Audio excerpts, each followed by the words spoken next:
For those of you who don't know Amanda, not in person, this is Amanda Rhodes. Hello. Hi. And for those that fly, think, I don't know who she is. As soon as she speaks, you'll probably, oh, I know who she is, and recognise her from the radio. Yes. Typically Luton or... Started in Luton, yes. I've done that for 20 plus years, so yes, probably spoken to me at some point. Yeah, without a doubt. And she sounds a little bit more strict on the radio. I have my moments, yes. Yeah. Indeed. Well, I was going to start off by saying, does anybody have a question for Amanda? That's all right. Yeah. Oh, that might kickstart things. Hopefully if I know the answer to it. Nothing difficult. I'll start with you on that. Does it matter when somebody says pass your message whether you get it exactly right in the order you should do? No. No. I'm happy just to get all the bits of information I need. If I don't get all the bits of information I need, I'll ask. So everyone does it so differently rather than in a set order, but as long as I get everything that's been requested or needed, I'm happy. Can I just double check? Can everybody online, can you hear us okay? Get thumbs up. Fabulous. Like That's that. good. Yeah, that's a good sign then. I'm not used to seeing people. It's quite novel. And it's a really good question, Simon, because it's one of the things we come across all the time with people who fly, and they're not always just students. These are people who've got a license. Yeah. They're really quite concerned at getting that message out perfectly in the right order according to Cat 413 and the various other manuals that they've read, etc. Yeah. It's like, no, don't stress it. No. It's probably easier for you, isn't it, if we do it in a half decent logical order. In a logical order, brilliant. But if it isn't, it isn't. As long as we get all the information, as I said, if we don't get it all, I'll ask or I'll double check. Yeah, I think people forget. It's not your first day at work, is it? You've No. done it, as you say, for a few years. You're quite used to hearing, I've heard most of it. Yeah. I've heard it all actually. So as long as you, as you say, as long as you can hear that information. Yeah. No. We appreciate everyone's at different levels. Of course, you've got the prefix of student. So if you are by yourself or very low hours, prefix of student.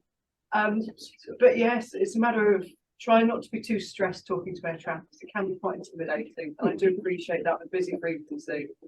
But no, just get out the information that you can, and again, if we need any more, we'll ask. And would you prefer? Sorry, I'm stealing Simon's question now. So I'll hand it back in a minute. I like to talk to Amanda. So we have a chat sometimes in the morning. Unofficially. And would you rather we give you lots and lots of information, including what we have for breakfast, or would you rather it be a little bit more to the point and you can always come back and ask for the extra bit? If you can keep it to the point, that's brilliant. Say on first call, say for example, if you want zone transit, so call sign requesting zone transit, brilliant. Sometimes you get a call sign requesting a basic service. Okay, so I thought you don't want to come to controlled airspace. Requesting zone transit. So at least we're ready. If you want transit, I'll give you a squawk. If you're just after a basic service to remain outside, I may not give you a squawk because I don't have to identify you on a basic service. So looking for transit, let us know first off, and then we can start planning from there as to what information we need and take it from there. We've had this conversation with people in the classroom before. Unless it's changed, I must admit I've never read Cat 413 for a little while because it's about that thick, isn't it? It's horrendous amounts. But strictly speaking, normally we're only meant to call the station call sign and give our call sign, and that's it on the first go, isn't it? But so like you, it's been a while since I've read it, but to us it helps if you're looking for zone transit or requesting entry to control airspace. If I know that, I can be ready, and I know it's more of a priority to come to you rather than just on a basic service. That might go further down my list of priorities depending on the traffic I've got and everything else going on around me. Yeah, and I was explaining to somebody the other day that that's right. If I just simply say hello Amanda and the aircraft I'm in and leave it at that, you've got no idea why I'm calling you. No. Could be zone transit, could be basic service, could be traffic service, could have gone free. I might just say but well, you're assuming you've said that some people just call up, and I've had traffic on the ground call me requesting a clearance because they've got the wrong frequency. It's easily done. So without that, it definitely helps. And if we actually just say why we're calling you, yeah, ideally why we're calling you, and if possible, what sort of service we'd like. Perfect, yeah. That helps tremendously, doesn't it? Yeah. Somebody want to come in now? I've got on another one there. I've had the experience of calling up for zone transit, particularly if you want a maps transit and nobody answers, or if you're calling somebody when the ATC is obviously very busy, and they'll say, "Yeah, I'll get back to you." I don't say they put more pressure in that, but yeah, stand by, stand by, and I keep quiet, and then oh, well, I'm getting close. And Yeah. how often should we chase? That frequently. Oh, that Never forget that. Turn around. Go away. Never ends it for you. Every 10 seconds. Come on. My finger on the transmit button, so they know I'm there. So I know sometimes it's easy done, sometimes we can forget if we are exceptionally busy, but we will try and keep a scan going. And if we've say got a sequence into Luton and that is keeping me busy with priorities, so as soon as I get the chance, I will come back to you. If you are looking to enter controlled airspace, again, if you give us 5 minutes flying time, boundary, brilliant. A little bit more, even better. So that way we have more of a chance to get back to you if we are busy. But if you're approaching the edge controlled airspace, then feel free to try again. But you'll normally be able to gauge from the pace of the RT, the amount of transmissions being made, as to how busy we are. So that is a difficult one to answer because it is very dependent on situation. Sometimes if it sounds really quiet, it's not that we're not doing anything. There's of course a number of things going on behind it as well. I have to say to the student, they just don't, honestly, they're just sipping their tea and eating a bit of toast. They'll get back to you, don't worry. Yeah. But no, you never see, because we've got a long range radar, so I can change that range out to 200 miles. I can see what is coming into my sector. So I'm planning around that. If you're requesting a transit and say you're 30 miles away, I'm checking your ground speed, where you're going to be in 3 minutes, 5 minutes, 10 minutes. Are you going to be in conflict with that traffic? There's so many things going on behind the scenes that isn't seen. But if you're getting close to the edge controlled airspace and you're still looking for transit, give us a call. And at that point, I'll be pass a message or remain outside controlled airspace. We'll call you. I don't know if that helped or not. I'm sorry. No, it does really. Yeah. Without doubt, it's the same old stories. Without taking it to the extreme, although I've got a good story if I get time to tell it, but giving you the call earlier is better, isn't it, than later, rather than the last second. They give you say a good 5-10 minutes heads up. Wonderful, yeah. Or plenty of time to coordinate it all. And that's the thing. I've had traffic call me on the zone boundary requesting transit. At that point, I now have to identify you, get all the details, validate and verify your altitude, give you the QNH. If you're looking for transit, I then have to speak to the appropriate tower. Do I have traffic on final approach? How much traffic information do I have to call? My workload has gone from nothing to so much coordination. And because you don't hear it on the RT, it isn't always obvious. But there's phone calls going on in the background. We may have HeliMed on the ground. There's also something else we have to take into account. So much can be going on, and you think we're just sat there. And you're not doing anything. It's really quiet. There's nothing happening. Yeah. So trust me, I'm working.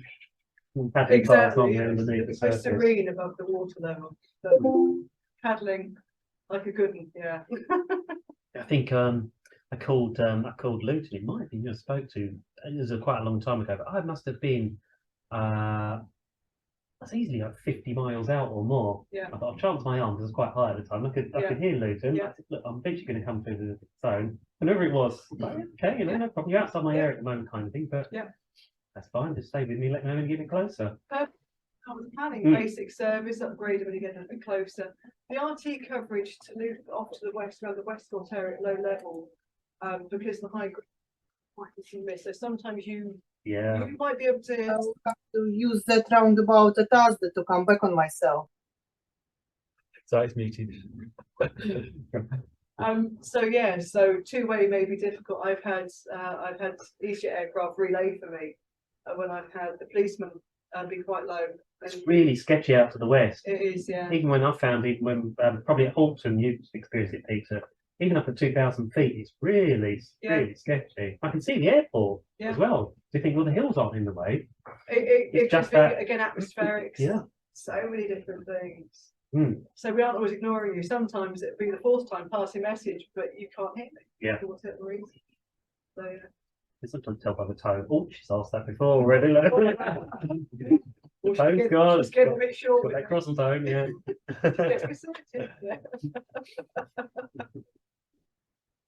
Anybody else? I've got to quickly turn something on. Anybody else got a question? Amanda, Yes. when we do pass our message, Yes. what do you actually do with it?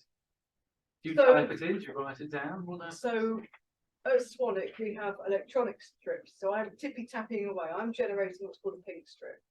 So I will be putting in your call sign, the squawk that I've issued. So I'll issue a squawk.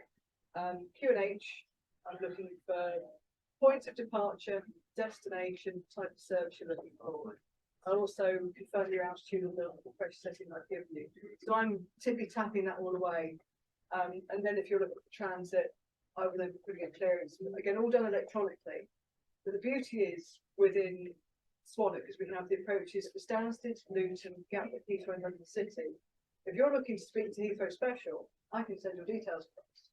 I can copy that forward. So sometimes we'll even say, maintain the score, Heathrow Special and your details.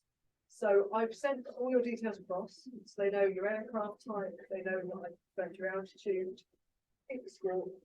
So I would hand you across to them. They would then give you well, helicopter, I'm sorry, it's quite normal. So I don't get how much, I'm sorry. So I've done for 20 years, yeah. So then I can send the details across and they'll have all the information, so they won't have to ask you again. They'll just give you a different score, but it's normally me with my little dibber and to get it onto an electronic strip, not paper anymore. Interesting. So yes. Yeah, you turned away paper strips quite some time ago, wasn't it? A few years now. I miss paper. I have to admit, I'm old school. Oh, really? I do, yeah, that's just me though. I think I'm one of the few, but it has reduced the amount of phone calls we have to make between sectors, so all coordination could be done electronically. So if London want to release traffic to me, to Stansted or Luton, they can do it electronically. I can accept it, I can reject it, or I can counter it and say, I don't want 6,000, let's try flight level 80. So the power of electronics. What do you make phone calls about? Sorry, Peter. I know, I was going to ask a question on Yeah. something that seems to divide the industry, Oh. which is listening squawks versus basic service. So, for example, I'm say going from North Wales to Western or something. Okay. Then again, like whether I speak to Farnborough or whether I speak to Luton. So, for example, I might dial in 129. Yeah. I would usually be on a listening squawk unless I was at a massive doubt or something. I mean, I do the whole take 3 rather than take 2. Brilliant So, stuff. I like that. yeah, maximum we're going to is like 2,200 or something, and I will just dial in the listening squawk.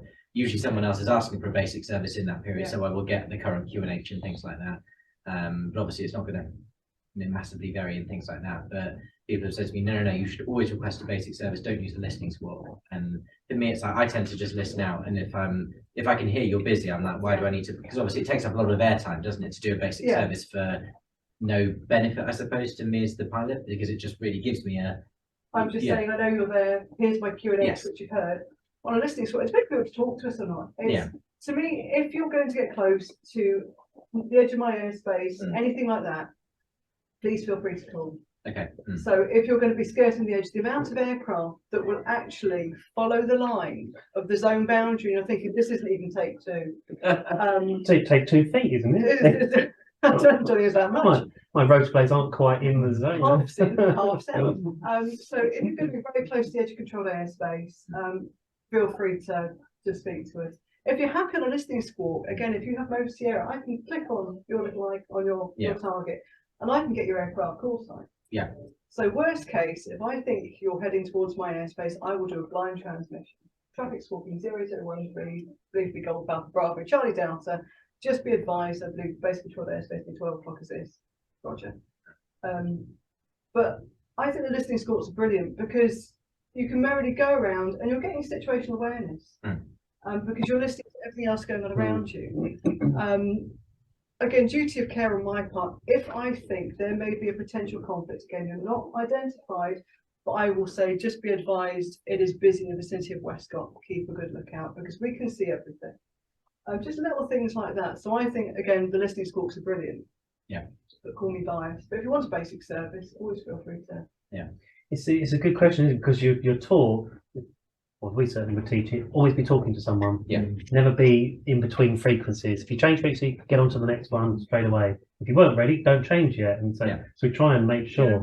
So I know where Peter's coming from, listening squawks. So it is a bit of a double-edged sword when you teach. You don't want people, well, from our point of view, we don't want everybody flying around never talking to anyone. listening to the listening scores, but they are really handy, aren't they? If you're listening out, if anything happens, you can declare. Any problems, ask us. If you're unsure at any point, if you want to know something, unsure of your position.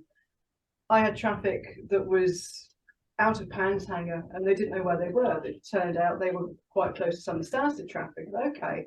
So it was a matter of just staying with me. It was having that voice until they got close to Panshanger, and I rang Panshanger and just said they were uncertain their position. They've stayed with me until the last. Just be kind to them, be gentle, because again, when you don't know where you are, that is a terrifying feeling. And the last thing you need is someone being quite short and abrupt with you. So never be afraid to ask. And again, if you are listening out and you need any kind of help, just call. I have found listening scores really useful if I'm quite close to Luton or Stansted. You're clearly very busy, you've got your hands full of many other pilots on the radio. And so I might have even asked for a basic service who's just too busy. So I've just sort of said, fine, I'll just listen then. And that's when I've gone on to 0013, for instance. Perfect, Yeah, because I'm still too close, but not for comfort, but I figured it's better that you can see me and hear and know that I'm listening. And that's the thing, because when you're trying to run the gap between Stansted and Luton, there isn't much, and of course it does get very busy. And again, we don't have to, but if we do have the chance, as we advise, it's busy in the vicinity of Barkway or Brookman's Park or that kind of thing. I will try and do that, but that's a personal thing, just to try and give you guys the heads up, because you'll see a clear summer's day and all of a sudden you can see when Elstree wakes up. The amount of things that come out when he goes. I'm thinking, does everyone know about everyone else? You just sit on a summer's day and you suddenly think, you go for breakfast, you come back, and the amount of 7,000 or now the V squawk we see, here. So what do you mean the V squawk? So it used to show 7,000. Our radars at Swanwick now will show you as a V, which is the VFR conspicuity. Rather than IFR. So that's why we say now squawk conspicuity, which is a real mouthful. If you can get it out in one go. So squawk conspicuity. So if you're VFR, you will squawk 7,000. If you're IFR, you will squawk 2,000. So that's the IFR conspicuity. I'm astounded how many people don't know that. I don't know. But again, if you don't fly IFR, of course, you don't know. It's one of those things you don't know. Because there's a question of constantly asked, why have we gone to conspicuity that nobody can even say? So I said I can only imagine somewhere along the lines is maybe an air traffic controller said squawk 7,000, but it's an IFR traffic, and exactly, I'll put in 7,000, and now they can't be identified as being IFR. And that's the thing. By saying conspicuity, you're saying just do whatever we should be doing as the pilot. If you're VFR, do this. If you're IFR, do that, or whatever you should be doing next. It's not rather than the instruction, isn't it, of the number. And so I've explained that. I have to do it a lot less now, I think. But it's hard to say when you're busy. Trying to get this conspicuity out when you're busy and trying to move on to the next thing. I'm just thinking. I can't remember the last time I heard somebody say 7,000. Now thinking about it as a reply. No, I think we've all kind of got the hang of Do you want people to anticipate your instruction? So sometimes I say when I'm in a switch between fixes, I say squawk conspicuity already, so you don't have to say it. Or do you still have to say it? So actually, I'm not entirely sure. I would have to double check that. So if you said you're going to squawk conspicuity, I would say that's approved. The requesting frequency changed to Elstree squawk conspicuity. I would probably say it again. I wonder if that's its transponder. I wonder if it's one of those things you have to say, isn't it? I would have thought so. Like a pressure setting or mandatory instruction. I would probably say it again. I think that's just whether it's habitual. Again, it was something I would have to double check. That's a good question. I try and offload as much as possible. Yes. So you take the conspicuity. That habitual thing. Sometimes I've gone to London Information. Of course, for us, it's always just 1177, the squawk, isn't it? As it would be, just the normal one. So I often go on to them and say, and I'm already squawking 1177. Of course, their reply is, oh, squawk 1177. I'm already doing that. But it's just habit, isn't it? It is. It's a hard thing to shake. Yeah, of course. It's a good habit, isn't it? It's the right one. Taking my lines away from me, we often do it coming back into Elstree, don't we? We'll just already say the runway direction and or the circuit pattern and the QFE. Dave complains sometimes, like, well, fine then. So catches them off guard. Occasionally say, "Oh, that's all correct," or they'll actually just say it all back again to us. Yes. Yeah, Yeah, for the tapes. Yeah. that's right. Yeah. So one of the questions I want to ask for everybody is a zone transit. Okay. Now, does that mean I'm going through the zone, the CTR or the CTA, or does it not matter, first of all? So if you're requesting zone transit, that to me is the control zone rather than the ATZ. So you've got the ATZ around the airfield. My zone is much bigger than that. So it would be as delineated on the map. So I'll put it up on the screen in case anybody's my wondering. magic. I'll quickly, so everybody knows what I'm asking. And come on, maybe go on. Oh, it's so clunky with this mouse. Sorry, I do apologise. I'm not Does that mean normally you want this. me to say zone I'm and not ATC normally this slow. transit, or would you prefer zone transit via the overhead? Perfect. Zone transit by the overheads. Tell me what you're looking for. Requesting zone transit, Like here to here via the overhead.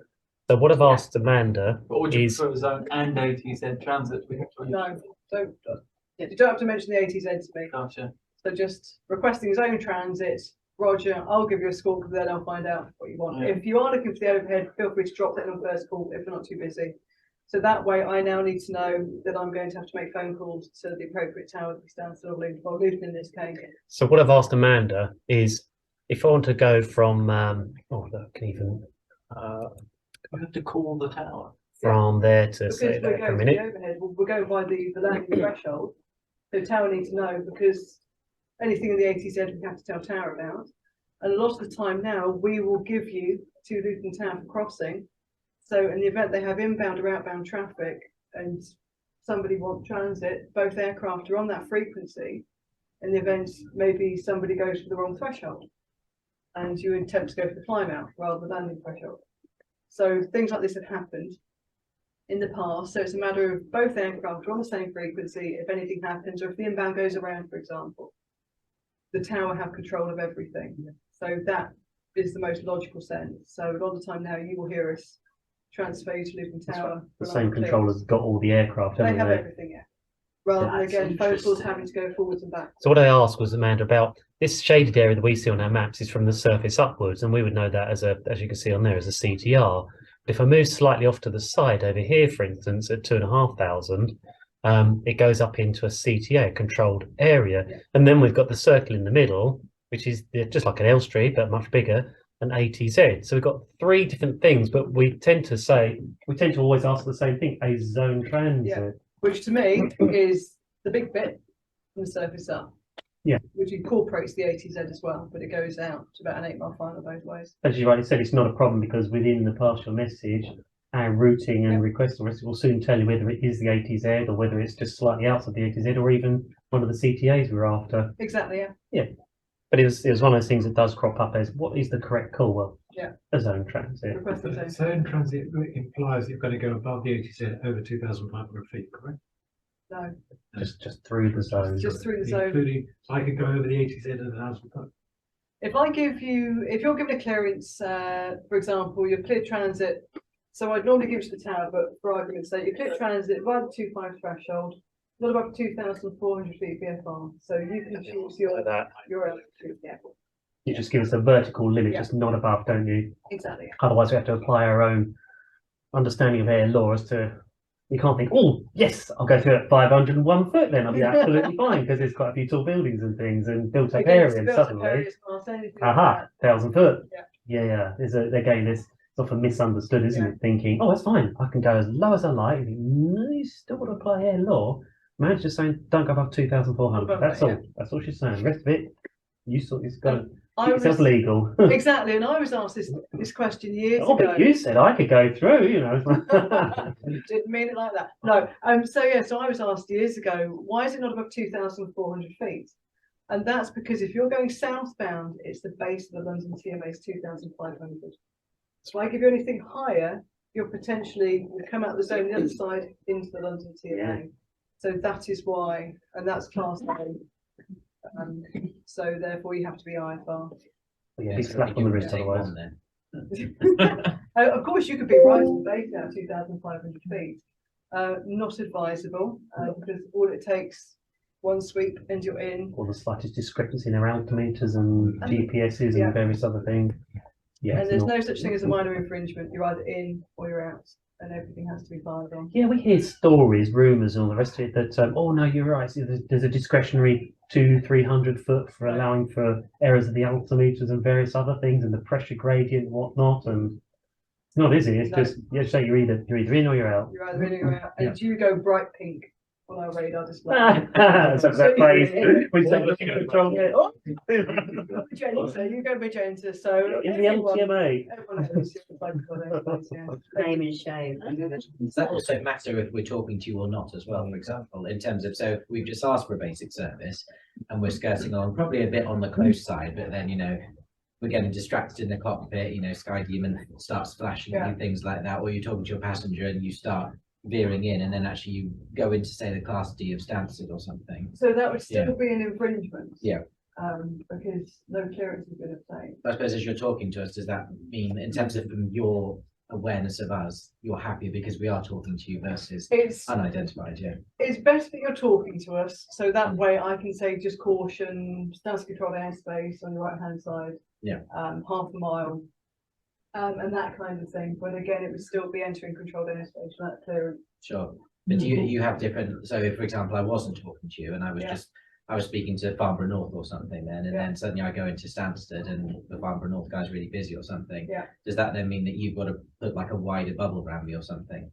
So because we have you, so if you're on a basic service and I have given you a score and I have you identified, Yeah. I know your altitude, I know your intentions. Yeah. So that makes it a lot easier Yeah. to mitigate and sort out. You just go, can you turn left a bit? You've Yeah. entered controlled airspace.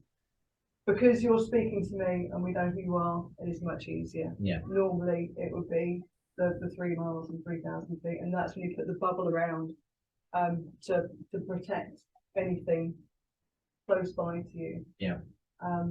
So no, it is better if you're going to be close to speak to us. Yeah, sure. So yeah. I find it fascinating when we've spoken in the past. You've got an unidentified aircraft Yeah. that's not squawking. Yeah. You've got no idea whether they're on whose frequency. No. They're heading straight through your controlled airspace. Yeah.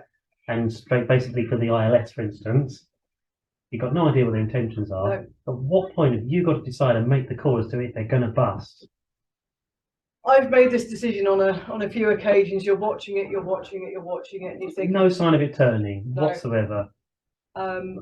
I have broken traffic off in the past. I've had traffic coming southbound. Look, it was heading straight for the airport. What used to be the LUT, no longer there, it's no longer in use. Heading southbound, so I had an EasyJet on final. It's just be advised I have unknown traffic heading southbound. If it enters controlled airspace, I will be breaking you off. The moment it enters, that's it.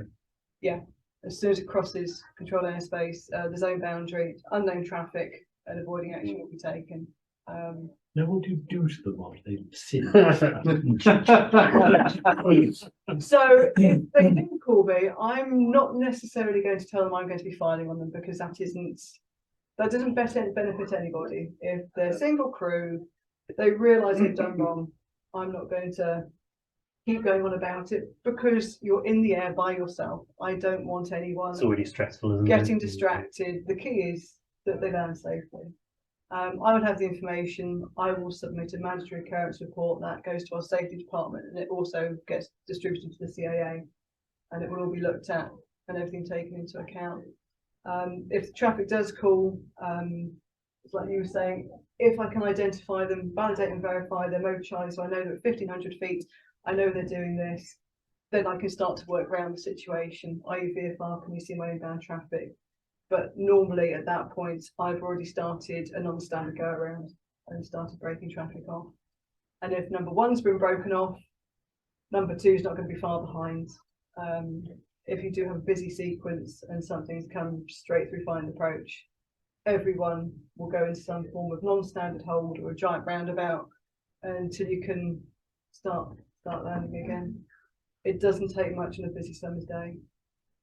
So here's a scenario. So I'm pilot X. I'll just say that for a minute. Okay, I'm well aware where Luton or Stansted airspace is, okay, and I'm mucking around very close to the edge, Yeah. and I'm literally heading up, and I'm turning at the last second. I've seen that and it's very uncomfortable. Yeah. Yeah. I bet I can just imagine Yeah. from the other side. Ooh, Yeah. you've got your constant. Yeah. Are you going to go or not? You're waiting, but again, sometimes you can't always preempt it because, as you said, we do have traffic that will go right up to the zone boundary just to see how accurate their skyding is. No, this is where the take two comes in.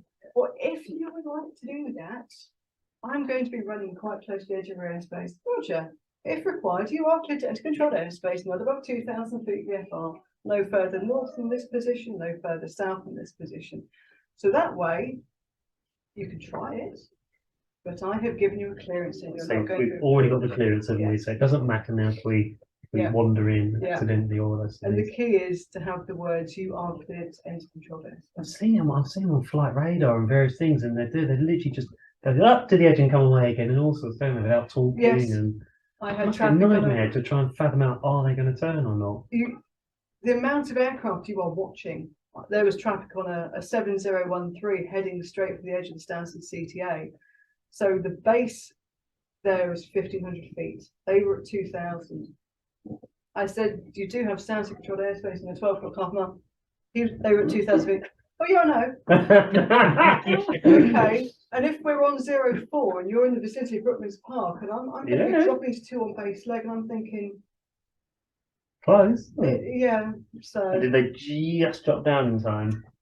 I can't remember if they did that or if they turned. Just whoa. They said they were aware. Whether they actually were, I don't mind if you're not, though. That's the thing. If at any point you're ever unsure, please speak up, and that's the key. And here's the next thing. It must be it's another one for human force limitations. You don't like to admit we're wrong. Nobody does, but I'll put No. my hands up. If I've done something wrong, I will do it. If I don't hear something, if I have to ask you 4 times, I would ask you. It feels uncomfortable, but if I need that bit of information, I will get that bit of information. So if anyone has asked for something and you're unsure of what is being said to you, ask. I didn't understand that. Can you say again? We will do it. We would rather you do that than It make must it be up. really tough if you're learning, because as a non-flyer here, when you're sitting and you're just listening, sometimes I think, oh yeah, I've got the thread out, I've got the thread out. And then something else will happen on the radio. And I'm just listening. Yeah. I've got distracted and then Paul will answer. I was like, hear it. No. Do you Because need to everything hear moves my on so quickly. Yeah. Yeah. And he's answered a question that's been asked to the call sign that we're in, and I've just been staring out the window or whatever. I think, gosh, how do you keep up? We know what to expect. We know what's coming. So anyone learning, I had a flying instructor years ago. They heard it was quiet. They would have realised, pause on button. Could you repeat that clearance for my student? If it's quiet and I have the ability to do so, I will break it down. So you kind of know what to expect, and it's always going to be in the same order or very similar order. Just so the expectation, you know what is going to be given to you. And as you said, we speak very quick. We can get faster, and we don't mean to.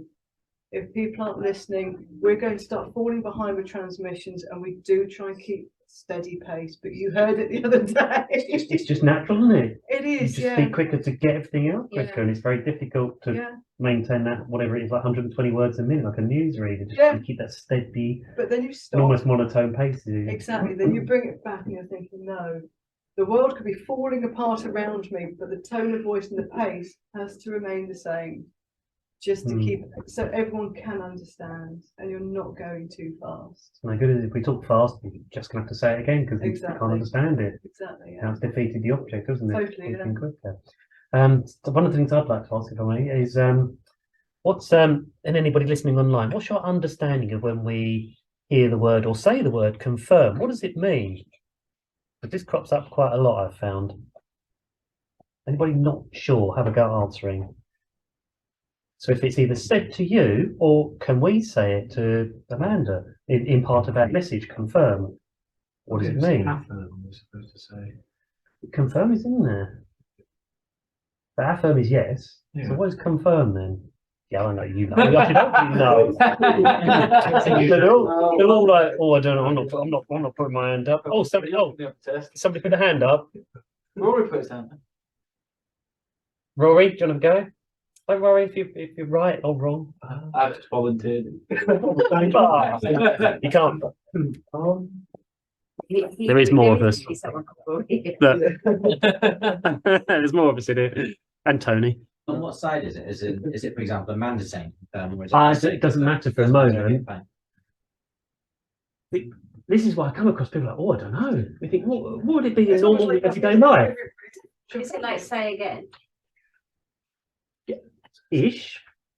I Sort can of. think if, for example, I'd heard something. So, for example, I'm doing the VFR route through Luton. Oh, God, turn it round again now. I'll go by the 2.7 threshold, and I've gone, oh, can you confirm the 2.5 threshold or something? And then because I've got the thing, I've potentially misheard it or something. So I'm just, instead of reading back something that I believe might be incorrect, I'll therefore go, I'll confirm it was, or confirm, the Luton Tower frequencies. And I've been going through it. It's like you're coming over to Luton Tower. What was that frequency again? My kneeboard's in the back or something. Yeah. I wasn't expecting it, so I just go confirm. And this is it, isn't it? In everyday life, you might say, "Oh, can you just confirm that's a Diet Coke?" Yes, it's a Diet Coke. Everybody understands what it means, but in the air, for some reason, when you ask us to confirm something, the student goes back and says, "Oh, confirm," and then they ask you to confirm something, and then there's this, and then you're confirming. Oh, do you know what Amanda's actually asking? She's just simply saying, can you just confirm this bit of information? That's it. And you need to we need to reply either a firm or that information. Yes, I found that fascinating. In everyday life, everybody knows what confirm means. Can you just confirm that number? Can you just confirm that amount? We always look for something. It's almost like there's got to be a catch. Yeah. Because it's aviation. It's got to be more difficult. And they panic. And, I don't know how to reply. I'll just confirm. Yeah, it's bizarre one. Yeah. Again, it's when you're under pressure or when you're put on the spot. But yeah. I have heard, it wasn't you, but I have heard a controller dig their heels in and they just kept saying it back to the poor student. And I know, confirmed, and I think it might have been a squawk or a Q&H, and they just kept hammering the poor student, confirm whatever the information was. And the poor student just kept going back, confirm, and then they read the information back. And the AFL controller's doing it again. No, confirm this. And eventually I had to step in and say, just say A firm to them. Just smile and wave.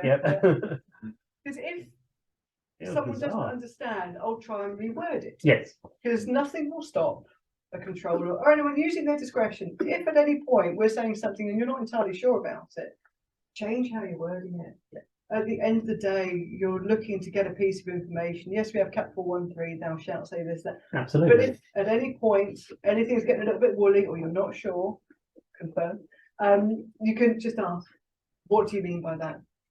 Good old plain English, as it were. Just keep it straight and simple. Yeah. That's the thing, yeah. But that word does seem to trip people up tremendously. It's incredible watching it happen. Have you seen that yet?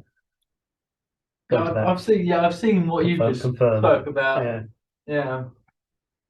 It went on for a while. I don't know if it's the one that happened in the past year or so. Might be, yeah. I was bored. Went on for a while. I noticed it was quite useful. I was going to say on a traffic service as well. I didn't know what your opinion of traffic service was because I recently went to a Gascon safety day. I don't have a beard, but that's beside the point. And they were. I think it was quite. They were being very, very adamant about the fact you can request traffic services. You must, request zone transits, things like that. And if you don't, you must fill out form or something, because it will then get more air traffic controllers and all this sort of stuff. So I was kind of surprised about that. One thing that I did learn about it though that was I suppose new to me was if you're requesting say a traffic service or you have a basic service and then a nice controller like you says, oh, it is a basic service, but did you know there's traffic in your 12 o'clock or something? And as you can say, most people then go like, oh, traffic not sighted or something. But if you actually can't see it and you're worried about it, I've been told you can request a deconfliction heading. Oh, you wicked so-and-so. Yeah.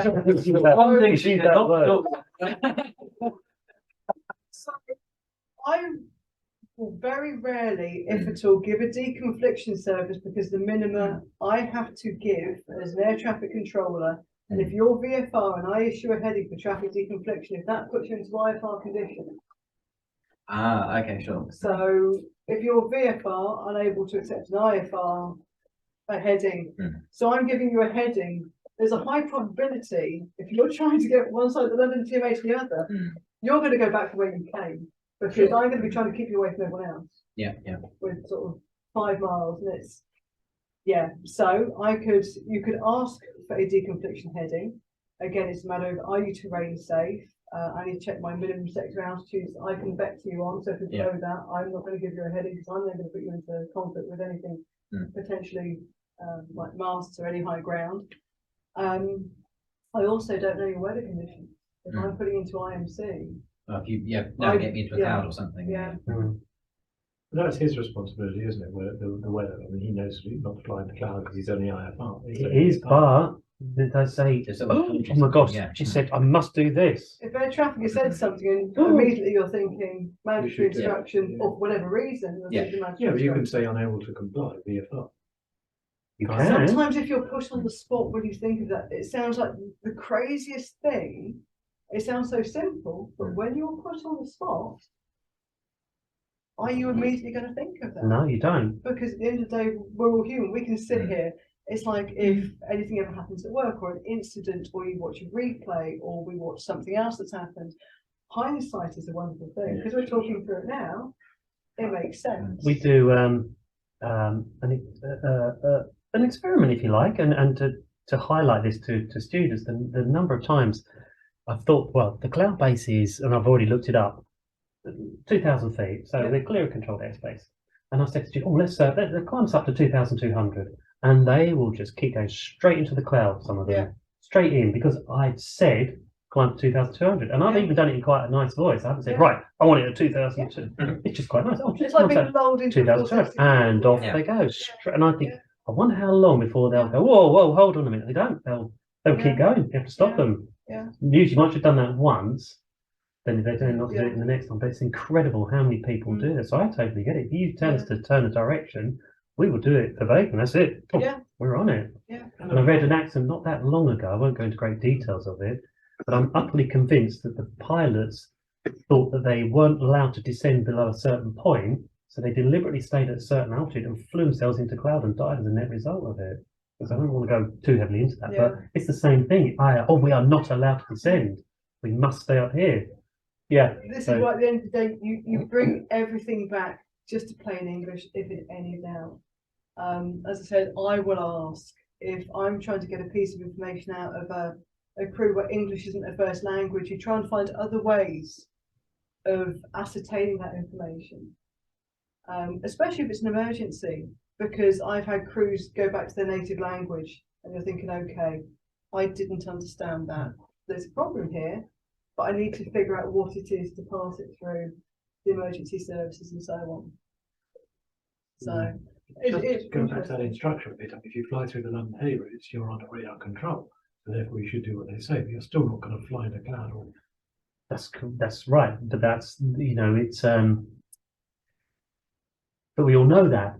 You go in the heli lanes, radar control, it's very straightforward. They're going to tell you what to do, but you're responsible for your own terrain separation and maintaining DMC.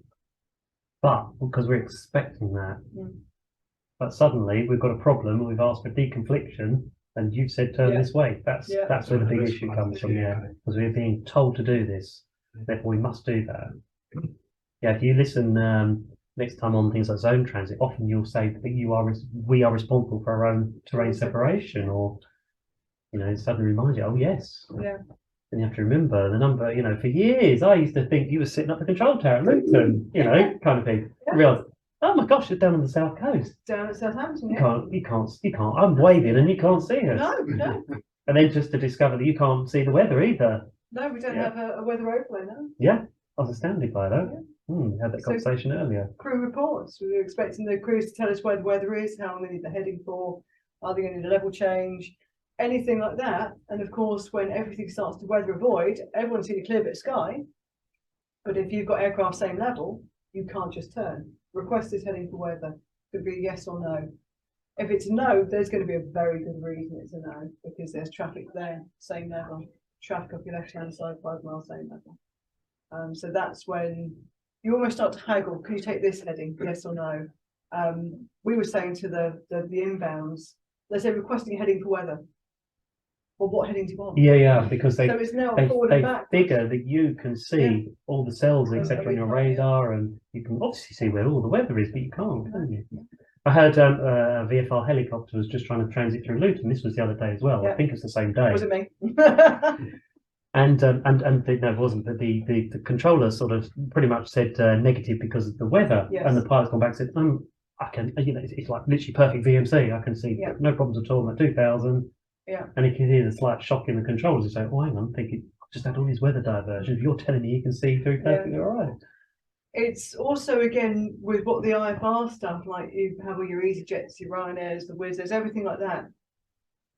Of course, because they're looking so far ahead in the event of a go-around, it's going to be, they may not want to follow the standardist approach. So we're anticipating the potential for our workload to increase. Are they going to get wind shear? There could be so many other little bits and pieces, like a tailwind, a crosswind component. Whereas you, brilliant, you're going to the overhead, you're not landing, so fantastic. The components are different for you. If we've got stuff landing, we're thinking, okay, the event of a go-around, is it going to impact, is a VFR transit going to potentially be in the way? Is that going to be a safety implication? So it's not that we're being difficult, it's just we're trying to protect the picture as we see it and the pictures that can progress.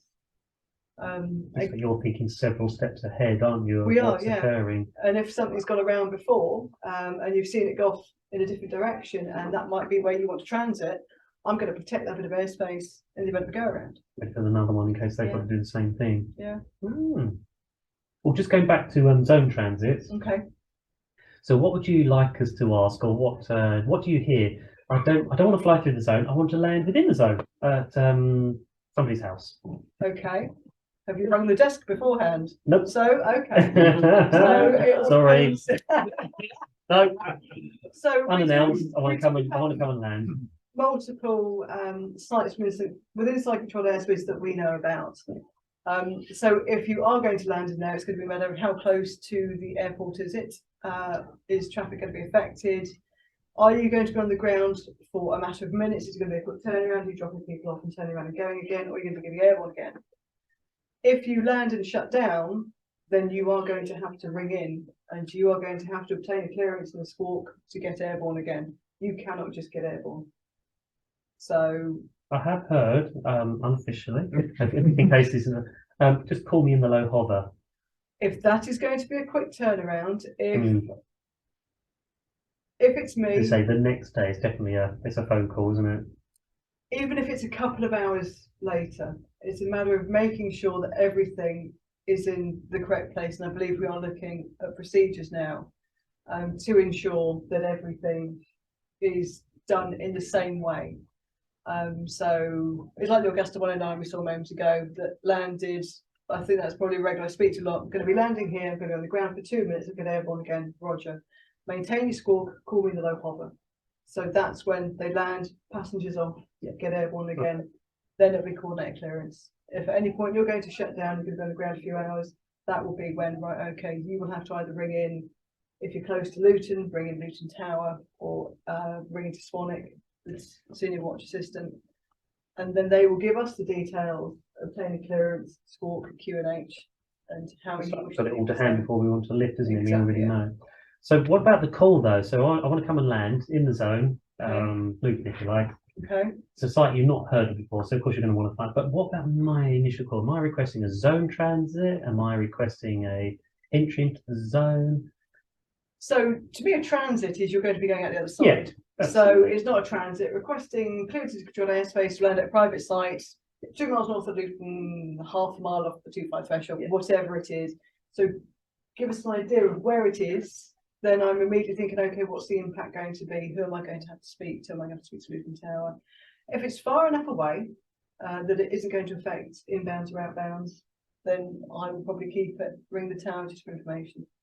Yeah. So giving us an idea as to how close. It stems back to that earlier conversation we had, wasn't it? Just give you that key bit of information first, so you can already start the wheels in motion and the thought process and so forth. Because I have heard people call for zone transit, but actually what they want to do is land in the zone. Yeah, which is different. Yeah, it's right. It's totally different, isn't it? Yeah. Just zone entry, I suppose. Yeah, exactly. It's just zone entry. Zone penetration. So to me, that's always like, is that sort of going in and sort of leaving the other way again? You know what I mean? It's a matter of choosing your words and painting a picture for the controller. Just break it down in simple terms. I would literally call just say, I would just like to enter into the zone to land at a private site. I might even just leave it at that first of all. Yeah. But yeah, if it's not too busy, I'll just say the location as well. Perfect, You just yeah. heads up on it. If it's someone we've never heard of, I will ask for a rate bearing. Or I'll ring the tower. Have you heard of this place? Yes or no? Yeah. And then work it out. Really good example of this is one of our students, Grant. Most of us know Grant, and he lives right under the flight path of Stansted's Southwest runway 24 22. You have me wondering there. It's changed from 23 to 2. Yeah, he lives right under the approach path. Okay. And he was sort of mildly stressed about how we're going to do this in the early days. So I said, look, you know, this is what we do. Then pick the phone. I'm going to talk to somebody and say, this is what we'd like to do. Yep. We're just training for now. Yep. Ready for the future. Yep. And slowly, it got better and better to the point you know him now. Comes straight in. You've probably spoken to Grant. And the same thing, if he's only on the ground for a short period of time, so you preempt and ask, and which way do you want to depart when you're airborne? Call me in the low folder. So you say, if it's another day, Grant picks up the phone and has a chat. That's So when he got the clearance before he lifts. Because if again you're going to be landing on a defined approach, I'm also very aware.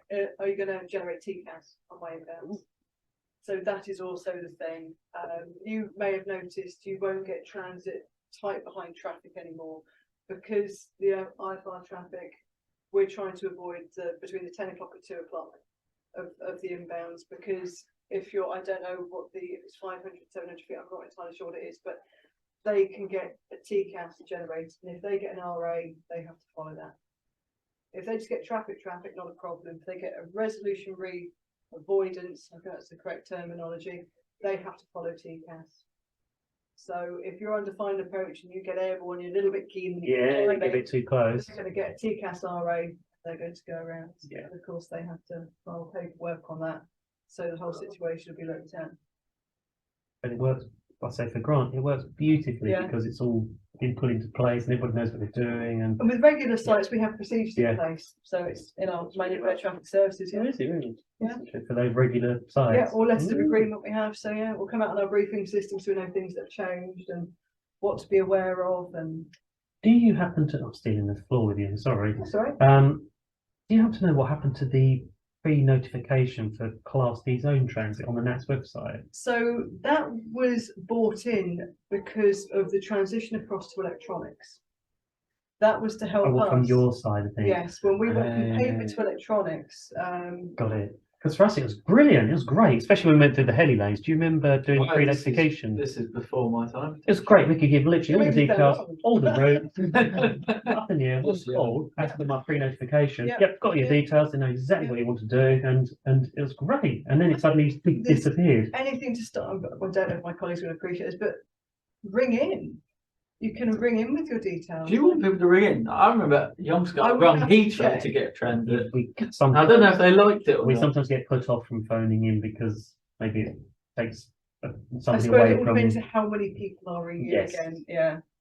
But the pre-notification system was going across electronics, so we that's why. And we knew what to expect. But it was great. I thought it was brilliant from our point of view, and I thought it must be better for you because you've got all our info. There's a lot less time on the radio because it was already there. There it is. It's all there. The whole No, lot. I don't know what happened to it. It's been gone a little while. It's been gone a while. I thought it was really good. You can do it for drones now, can't you? And some other things, I think. From I'm not sure. Normally, if there's a drone, I'm normally finding out about from reports. I've had one at 5,000 feet of Barkway before now. What? It was above my departures. Well, they can launch now. A lot of them they just can't launch. Go anywhere near it. You can't use it electronically. Yeah, but if you know what you're doing, you can just go around it, can't you? Yeah. So drones are wonderful in the right hand. That's a nice one. I think I've heard it. I've read about it. Is it 20,000 feet? I've heard 10,000 in one of the holes. Yeah. I think the battery would run out by the time it's got up there, wouldn't you? On the air thing. Yeah, it's bad, but some people will post it on YouTube. And you're thinking, okay, so I will advise the airport police keep an eye out on YouTube because people want to share their footage. Drone. Do you remember the video as going off of this, like the chappie with in the early days of Tesla self-driving did a video of himself climbing into the back of his Tesla, just videoing it driving, then got prosecuted for it, funny enough. Because he put it on social media. It's a similar thing with the drone people. Yeah, you know, some of them. Yeah, but look at this. Yeah. It's gone viral. It's hard to bring back. Yeah, forever, isn't it? Who else has got it? Anybody online want to ask Amanda something? Sorry, we've been stealing her in the classroom here. They don't normally let me out, that's why. Anybody online? That's a question. Did you say, huh? I've got a question. Oh, Because I was listening to Matthew Rory here when he got back from his qualifying cross country the other day, and he was talking to James, and he said, "It's a lovely day for you qualifying cross country, very busy." He said, "Very busy," and it sounded like you said something like, "She was very helpful." Oh yes. Oh yeah, you did. Yeah, you said you were lovely. I don't know if it was you. Yeah, because whoever I was speaking to gave me like an unofficial traffic service almost. And So- it was, So if I give a basic service, I always prefix, just be advised, if you've got the prefix of student, on a personal level, I will be a little bit more fluffy. Stays late. Because again, your low hours, it's stressful. Yeah. And it's a busy bit of airspace. Oh, yeah. But if I think, again, if say low sun, you're flying in sun, things like that, all these little things you pick up over time. And again, talking to the GA community, I've learned a lot. So I know, I did my solo at High Wycombe, I was terrified. I never got back in a light aircraft. So I talk to you, it scared the living daylights out. They said, "Where's the airfield?" We're downwind, but it should be down there, I can't see it. So yeah, so I will try and be that little extra bit was very fluffy, probably an unofficial word. But yeah, that is just me. And again, if you're on a basic service, traffic will not necessarily be called. It is cool. You're called, traffic heading your way, same altitude. Bloody see it. oh yeah. I mean, you're still looking. You're thinking, should I just divert or should I? So I would normally mention duty of care. If I think you're about to have a head-on, that is why I will call it. I can't sit there in all conscious and think, okay, I watched two get either very close or end up, God forbid, having a mid-air. I couldn't live with myself. So that's why when you do see things getting close, I have a duty of care, and I will say, just be advised, traffic opposite direction. Again, if it's fast moving, I just don't know. I don't know what your in-flight conditions are. So you might be able to see for miles. You might not be able to see much. I don't know. So I would always give the duty of care and give someone the heads up, because I'd never want to be that person that sees something happen and it was avoidable. So again, I appreciate you don't call traffic on a basic service, but I will give it as a courtesy, and I will normally prefix it is a basic service, but just be advised, traffic 12 o'clock, same level. Have to remind pilots, as you say, if you're on a basic service, remember it is a basic service. Whilst we can be seen, you're not obliged to tell us about anything, are you? No. At the end of the day, we'll give you your workload might be that high that you literally can't keep an eye on it. Yeah, and that's the thing. But sometimes, if I can, again, it comes down to the duty of care. So something else I've noticed, and if you've noticed, James, is that it seems from what I've heard, fewer and fewer people will ask for a traffic service because they'll just have a basic service thinking that they'll get traffic information as a net result. No. Again, I appreciate sometimes that's why I will always reiterate basic service. It is just a matter of how busy, but again, as you said, if we're busy with the IFR stuff, it's a basic service, QNH, and that's it. We will just act as an alerting service, any issue, and you have to declare. Is it worth us asking for a traffic service, or you're a vehicle person? You're always welcome to ask for a traffic service. When training, it's a bit tricky for us because we try not to distract our students too much, but then sometimes it's quite a bit of conversation we need to have in the cockpit. And of course, the traffic service, we're chirping in. We might end up mucking you around, not listening, or we can't hear every single thing because we're also trying to talk at the same time. So during training, for certainly the general handling, we usually just on a basic service. Plus, of course, we're constantly changing altitudes and directions. You said before about again descending low level, so trying to keep an eye on us. But certainly on navigation, you should always pitch for that traffic service first and see if they'll plan to give it to you. Especially if it's a quiet cockpit, definitely solo, absolutely ask for it. And only settle for a basic if maybe there's a lot of chit chatting or doing lots of autos. Because what's our requirement? So we've asked for a basic a traffic service, and you very kindly said, "Yep, okay." Yeah. What must we do, or not do, or inform you of under a traffic service? I can't remember. Oh, sorry. But it's all right. We're going to have to My understanding Traffic is services. if we change altitude, direction, So let you know. Yeah. And if you can see the traffic or not. It seems slightly uncertain as to, are we meant to ask or kind of let you know? So it varies. Yeah, that's what I've found. We've been Um, told off before. Not by you. Please, so I suppose to let us know if you're going to change altitude or direction. It's come across on the radio before. Oh, Yeah. sorry. Blimey. You know. So most of the corporate traffic we speak to will go on a traffic service. They'll try and get a traffic service relatively low level, and again, it's going to be traffic service reduced to the basic radar cover, or it can be due to control of workload. Anything over 1,500 feet. If you're on 1,500 feet, again, around this area, it will probably be a reduced traffic service. Again, just do the basic radar cover in case anything sneaks up from below. But if you are going to change altitude or direction, again, climbing out 2,400 feet, roger, no traffic effect. And I've explained to the students I've taught, we need to let you know because you're watching us on screen, right, you're going across here at that altitude, Yeah. great, there's nothing conflicting. Yeah. There's stuff a bit higher and, Yeah. and there's stuff over there, but it's not conflicting. Yeah. We suddenly climb. And change direction. That's right, I climb, we're going to, we are now in direct conflict with Yeah. things that you thought were in conflict, Yeah. aren't they? Yeah. So that's why it's really The important picture for us changes, yeah. just to let you know Yeah. we're changing height or direction, Yeah. altitude direction. Just for clarity, on the radar service, you don't do anything unless you're told. Correct? It was radar control, yes. Yeah. So you follow ATC instruction. If you're unable to comply, advise. Yeah. Unable to, and then we come up with a plan B That's or it. plan C. Yeah.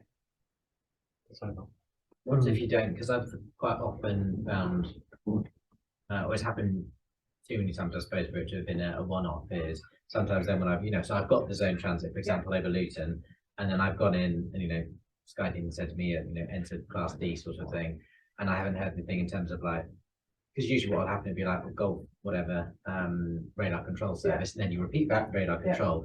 If I haven't heard that, do I need to be worried, or do I have to say, just to confirm, is it radar control or anything like that, or? Feel free to come in and confirm that because sometimes everything has moved very quickly. For sure, and it's just something we haven't got around to changing the service. We should do as soon as you cross the zone boundary. Okay, sure. There's the perfect use of the word confirm, isn't there? So Peter's gone in, you're like, oh, I hope they know about me. You could literally go on the radio and say, could you just confirm I'm under radar control now? Confirm radar control. That's it. That's Yeah. that's when we should be using it. Yeah. Yep. Anytime you want that So you've confirmation of noticed, something. you've not said it, so always feel free to or question. Yeah. Just say confirm. I've always found it's usually just because of the workload that you guys and girls are doing. It's just so busy, possibly not on the radio. Yeah. That say we've slipped in by now. And But of course we've already had the scary. clearance. Yeah. So we're always listening now. I've always told we're always listening out for those magic words. You are cleared to enter controlled airspace. If you haven't heard that, you're not going in. Yeah. Yes. Yeah. We've got to hear those words. The magical words. Yeah. Yeah, I've had that quite a few times. People say you're in and think, oh, I haven't noticed yet. Yeah. So give it a few seconds and a few moments and then. So if I'm therefore starting it, because I think this is also the second one, it's like, on first, contacting a frequency, it's like, Luton radar, then airplane registration. But in the case of, for example, I wanted to confirm radar control, do I go, for example, Luton radar, golf, confirm radar control, or can I start? Just call sign. You can just go call sign, because I'm starting so I can just go golf, Zulu hotel, confirm radar or something. Yeah. Because you've already made the opening call, we've identified you. Yeah. So just call sign. Oh, so hopefully another question that will for people. I hope I know the right answer. Me, yes. So we've made a radar contact, and of course, gone into abbreviated call sign. Yes. Why is it just about to go into you give me a clearance, for instance, into the zone, but you suddenly use my full call sign again? We've already done all that. I'm back into, Gold Zulu Zulu. Now you want me to use my full call sign again? Oh, make your mind up. Which is decisive. Well, I think when you issue a clearance, use full call sign, but also if there's a similar call sign on frequency, that is another occasion where a full call sign will be used. And I've explained, full call sign, because just to make certain we know you're actually talking to us, and anybody else realises it's not for them. There's no misunderstanding, is it? Ideally, you'd be amazed at how many wrong readbacks I get. I could be talking to you, but you answer. I go, no, I was talking to Paul. But something else, no, I was talking to Paul. So it's a confirmation bias, but I was expecting that, you know, that wasn't for you. And I had this the other day. So it's just a matter of making sure that everyone is aware, you know, that it is for you. As Paul said, use the full call sign. If you are abbreviating, why are we doing the golf thing? Because in the US they don't repeat November all the time. That's because we're in the UK, so we golf. No, I know it's cheap to golf. I got that bit. I'm not really quick. I got that. But in America, when it's end of November, they never use November. They just say, you know, Victor November or you know, Zulu Zulu or whatever it is, because everything is November anyway. So I don't know why. At the end of the day, it is golf and the last two. I also know that standard phraseology varies from country to country. And sometimes there's very many inbound today from other countries. Not being very expensive, minded. You better be careful where you're recording. Roger is a readback. One thing a colleague of mine did say, I said I was coming up here today. He said, "Why do they call themselves Heli Zulu Zulu?" I said, "That's because they're a helicopter. There's obviously a reason you do it on the ground. So for us, we need the prefix of golf Zulu Zulu. We need the golf on the front. We need the first letter." I've seen some of the students slip with heli, and he said, "Why do they do that?"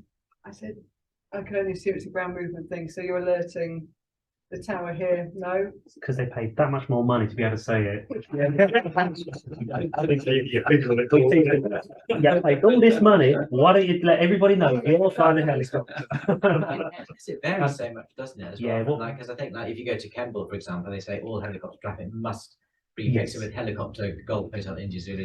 Get into the habit of doing it because it can make a difference to whoever's doing the controlling because of what we can do as a helicopter opposed to airplane, but maybe the speed as well, and manoeuvrability, those sorts of things. So it can make quite a difference sometimes.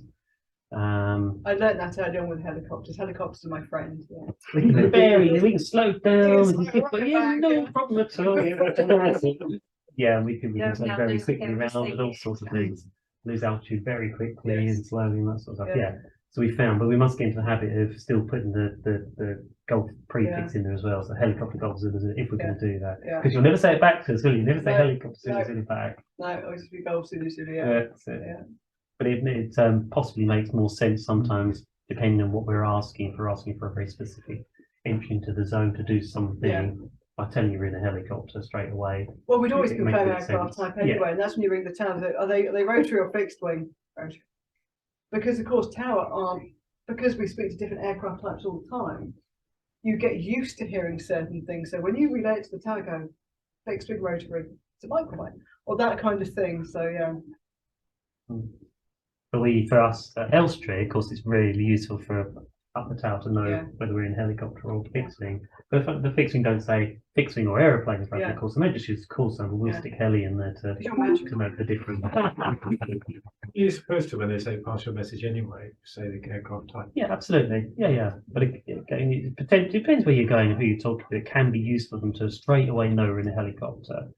A good example here at Elstree is one of the reasons we say it, or certainly this is why we would teach it, is because we could be on final for the north side grass and the aeroplane could be final onto the runway. If we just simply spared Golf Zulu Zulu on final, and you've got some poor solo student in the aeroplane who's also on final, then imagine the kind of hopefully they're all taught. Don't worry if you hear them say helicopter, they pretty much always land on the north side grass, especially if they say final for north side grass. But it could be useful when we say helicopter. And also helps that confusion in registrations as well. So if we're helicopter Zulu Zulu, you might have an airplane of Golf Romeo Zulu. It's very similar, but it just makes the difference and keeps that that clarity in the call sign. Brilliant. I would feed that. But otherwise, it is because we've just paid that much more to be able to do it. Did you technically therefore say on the aircraft type is a Robertson 22 or 44? Because you can't say 22 or 44, can you? Or does it change when it's? Am I being too pedantic? You say. I think I've always said 22. Because when you say numbers, like runway, we wouldn't say runway 22, would you? Say runway 22. Yeah. And it says, I think in cap, you must always state. QNH 102. You would say, well, something like 1022. I think I'm confused. What? You would say 206. It's a Romeo 44. Jet Ranger. Or 109. Yeah, you never say 109, 206. But you're always in F76. It'd be so Yeah. weird. 2-0. So yeah. I built 200. Oh, jet rate. Nice. That's made even more. That's right. Well, just 190. Yeah, do I say R22? I'm sure if we said R22, it's still. Yeah. It just sounds so wrong, doesn't it? Yeah. Say R22. What? Confirmed. What's that then? An R22. Yeah. That's a long though. Yeah, that's right. So here, Makes it sound more puny somehow, doesn't it? when we land at it's an RT thing. When we land at Duxford sometimes, and we go onto one of their runways, the Southwest down is runway 24, and often you end up saying, and you hear people saying, "I'm on final 424." Oh, Do yeah. you get that? Yeah, you're thinking it's right, but it's not. Yeah, I know what you mean. Is that adding those extra words? Yeah. Just this FOR. But I'm on final 4. Yeah. So I guess we're not really meant to say things like that. No, it's like with altitudes, descend to altitude, but you'll never climb to a flight level. It's climb flight level Yes, and descend because the to word otherwise the altitude, 2 could be. The 2 could be the prefix of the flight level. Yeah. So yeah. Gotta be very careful. So easily done. It's you really do have to Yeah. watch like the heading of 100 and 110. The amount of times they get mixed up. Really? 100 and 110, yeah. Hmm. But Like turn left, right? Because 110 sounds a bit too much like 100. Yeah, that's why it's always flight level. Yeah, back in the days. Yeah. And something else that cropped up recently with one of the RT tests is the word currently. Oh, also, yeah. Yeah, we sort of What happened there? well we get we Do I want to know? On a position report. no, like on a position report. I'm saying, oh, we're currently at, and it's not meant to be done because, by all accounts, maybe not in the UK, but potentially if we go abroad, using the word currently might sound a bit like something else, and make it more tricky to understand where we are. So when somebody asks you a position, we should just simply say the position, Okay. not approaching, currently at, and then just say that's where we are. Okay. What's your current position? Parkway. Yeah. Okay. Yeah. So I don't know whether you get that at all coming across You do, sometimes on the because I six say wing.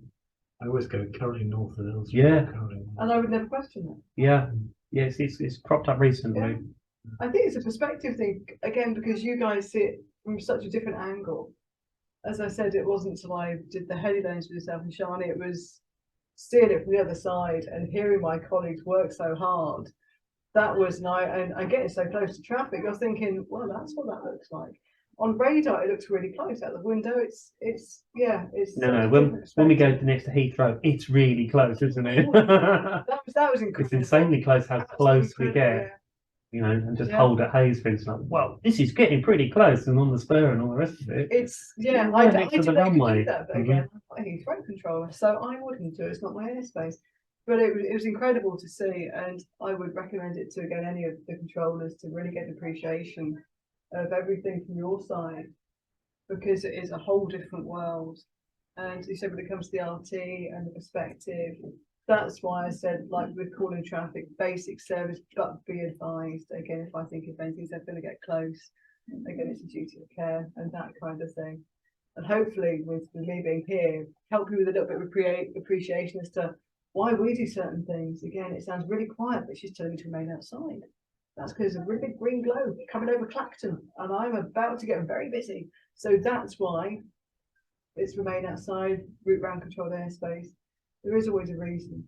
It's rare, though. I'll be honest. You know, all the air traffic controllers. It's very rare for you to ask us to remain clear of controlled airspace. You normally do whatever you possibly can to get us to allow us to do what it is we originally wanted to do. It's very good. Or come up with a plan B. Or I say negotiate and come up with a plan, isn't it? It's like you haggle. Can you do this? No. What about this? Yes. Well, this is what happened with the weather cell and all the diversions. Like with us, she's still with us. Yeah, Beth.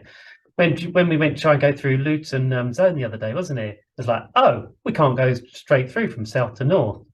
I think I screamed like frozen. She's unmoving. Is everybody frozen? No, I can hear you. Oh, sorry, you're just frozen. Well, and there's that kind of, oh, It's really unusual. We can't go through, but I can see what's going on now with the diversions. We were just coming off the back because it was you I spoke to, and I was sounding a little bit stressed at that point because nobody was listening to me. So it's a little bit of negotiation. Well, actually, can we just go out to the east, remain clear of your approach, and it's just a zone transit? Yeah, and knowing what you want, knowing what the alternatives are. It's like with Gasco, we always say about having a plan B. I would have a plan B, plan C, and sometimes a plan D. I am ready in case if this doesn't happen, I can do this. If that doesn't happen, I'm going to do that. If that doesn't happen, we're going to have to come up with something else. So sometimes you are always working with what you've got. But if we can make it work, we will do. I mean, we achieved what we wanted to achieve, which was just actually go through the motions of zone transit. Yeah. We then actually went straight through Stansted as well, which was... I was on Stansted at the time, yes, and I said 2 inbounds that weren't paying attention. As I said to Paul before we came on, the time delay between me issuing an instruction before getting a readback was longer than I would have liked, and it was trying to get readbacks. And again, RT across the board is a key thing, and we're noting all with IFR crews as well. Again, using full call signs, things like that. The simple things sometimes can slide. So that's why I would always reiterate it, and I'll keep reiterating it. And yeah, so I think yourself and Beth just caught me just trying to get some readbacks at that point. But yes, I think my colleague took me out and gave you a transit. That's right. Yeah. Yeah. Yeah, we got through quite all right then. Yeah, he could see the look on my face at that point in time. So yeah. Yeah, we could just see him. You could just see him on the radio. Yes. He's still very collective, but I could just there's a slight. It was thinking when you have stuff that needs to be done, it's time critical, trying to get a readback. And again, and that was it. You're thinking, I need this read back to do that. So I need to ensure you're going to do this, but I can do this with that. Everything feeds back off everything else. I have to say, I don't know if it's true, but when you heard our voice or my voice, it's me. There's almost like a sigh of relief. Finally, somebody knows what they're doing. Because I forgot that registration was one of your. That's it. Yeah. So yeah, thank you. Questions, anybody? Doesn't have to be for poor man. It could be for me, but Amanda's not here tonight. I've got a more geeky one, I think, just in terms of how air traffic. So if you're, for example, doing an INS or something, and then you're given all your vector headings, how do you decide what that is? Is that a computer? Is that the radar screen going, for example? Oh, I know their approach is this, so therefore the plane needs to turn this heading to go on base. How do you decide what heading to put a plane in? So we will have to go for a specific length of final. So runway 25 be 7 mile final. Yeah. I'm always looking at the altitudes the aircraft are at, the speeds they're doing, and making sure that's my profile. Yeah. The closing heading I will give is normally always radar vector and ILS. Yeah. For Luton. So you're on a closing heading, preferably no more than 35-40 degrees off the centre line when you give a closing heading. Yeah. Trying to ensure that they've got the speeds back and they're at an altitude where they're not going to be too high. So you're just literally like looking at the thing and then going, I think that's like heading 85 or something, and then if it looks at it's going, you're like, correct it. So really, so it's just that, wow. Sometimes it could be that windy and you're thinking 180 is now heading that way. Okay. That's a strong installation. So there's no computer program like telling you this dot should be going this heading or anything. Wow. You go old school, we eyeball it. Don't need that. Yeah. All of them is something crucial. ILS, I didn't understand it. So I was just saying that, for example, when you're doing an ILS or something, and so it's like, oh, you've entered. So like if I'm on Southend or something, the control says to me like, turn heading 275. And then I'm flying along there. They'll say like, oh, now turn heading 280, and I'm like, 280. It's like, have I flown it incorrectly or something? I made my ideas. And it's like, no, actually, it's all just eyeballed. I was wondering whether there was a computer that, for example, said, oh, because this plane is doing this. Oh, are you allowing for the drift because of the wind? You mean, or again, so one day 280 being really good heading. The next day the wind's now from the north, and 280 is now sort of heading down to the south. So you are just purely having a bit of a. Doing some dead reckoning, aren't you? I just presume with the computers nowadays, does traffic identified, it should fly this. Yeah. Wow. We're working off again. With Mode Sierra, so you've got the mode alpha, mode chi, so I can see the squawk. I've got the aircraft details, but with Mode Sierra, I can see the selected flight level. I've also got the indicated airspeed. I can pick up the ground speed as well, so I can see the differential. So I think, okay, they've got a 50-knot tailwind on base. This is going to be a wide closing heading. We're going to have to turn a lot earlier. So you're always taking that into account. Or your base leg turn. As I said, sometimes 180 will work, but if it's a real strong westerly, it's going to be heading more to the south east. So you're always correcting. And when your colleague comes to take you in, or take you out, sorry, you give the hand over, again, the runways, and you'll mention the weather. Strong winds, good closing heading, good downwind heading, 70-knot tailwind, downwind, just be careful, or they're widen the turn up there. So everything you learn as you go through the day and work out which headings work. If you need to try and get the descent in early, if they've got a tailwind, so they're not going to lose height. But no magical boxes, it's just us. Right. Okay. So couple that with the fact you can't see the weather either. Yeah. You're sort of half blind, aren't you? Trying to do the job. We're relying on your provision. Yeah, I know. At the same time, you've got a lovely GA traffic wanting to transit your zone, yeah?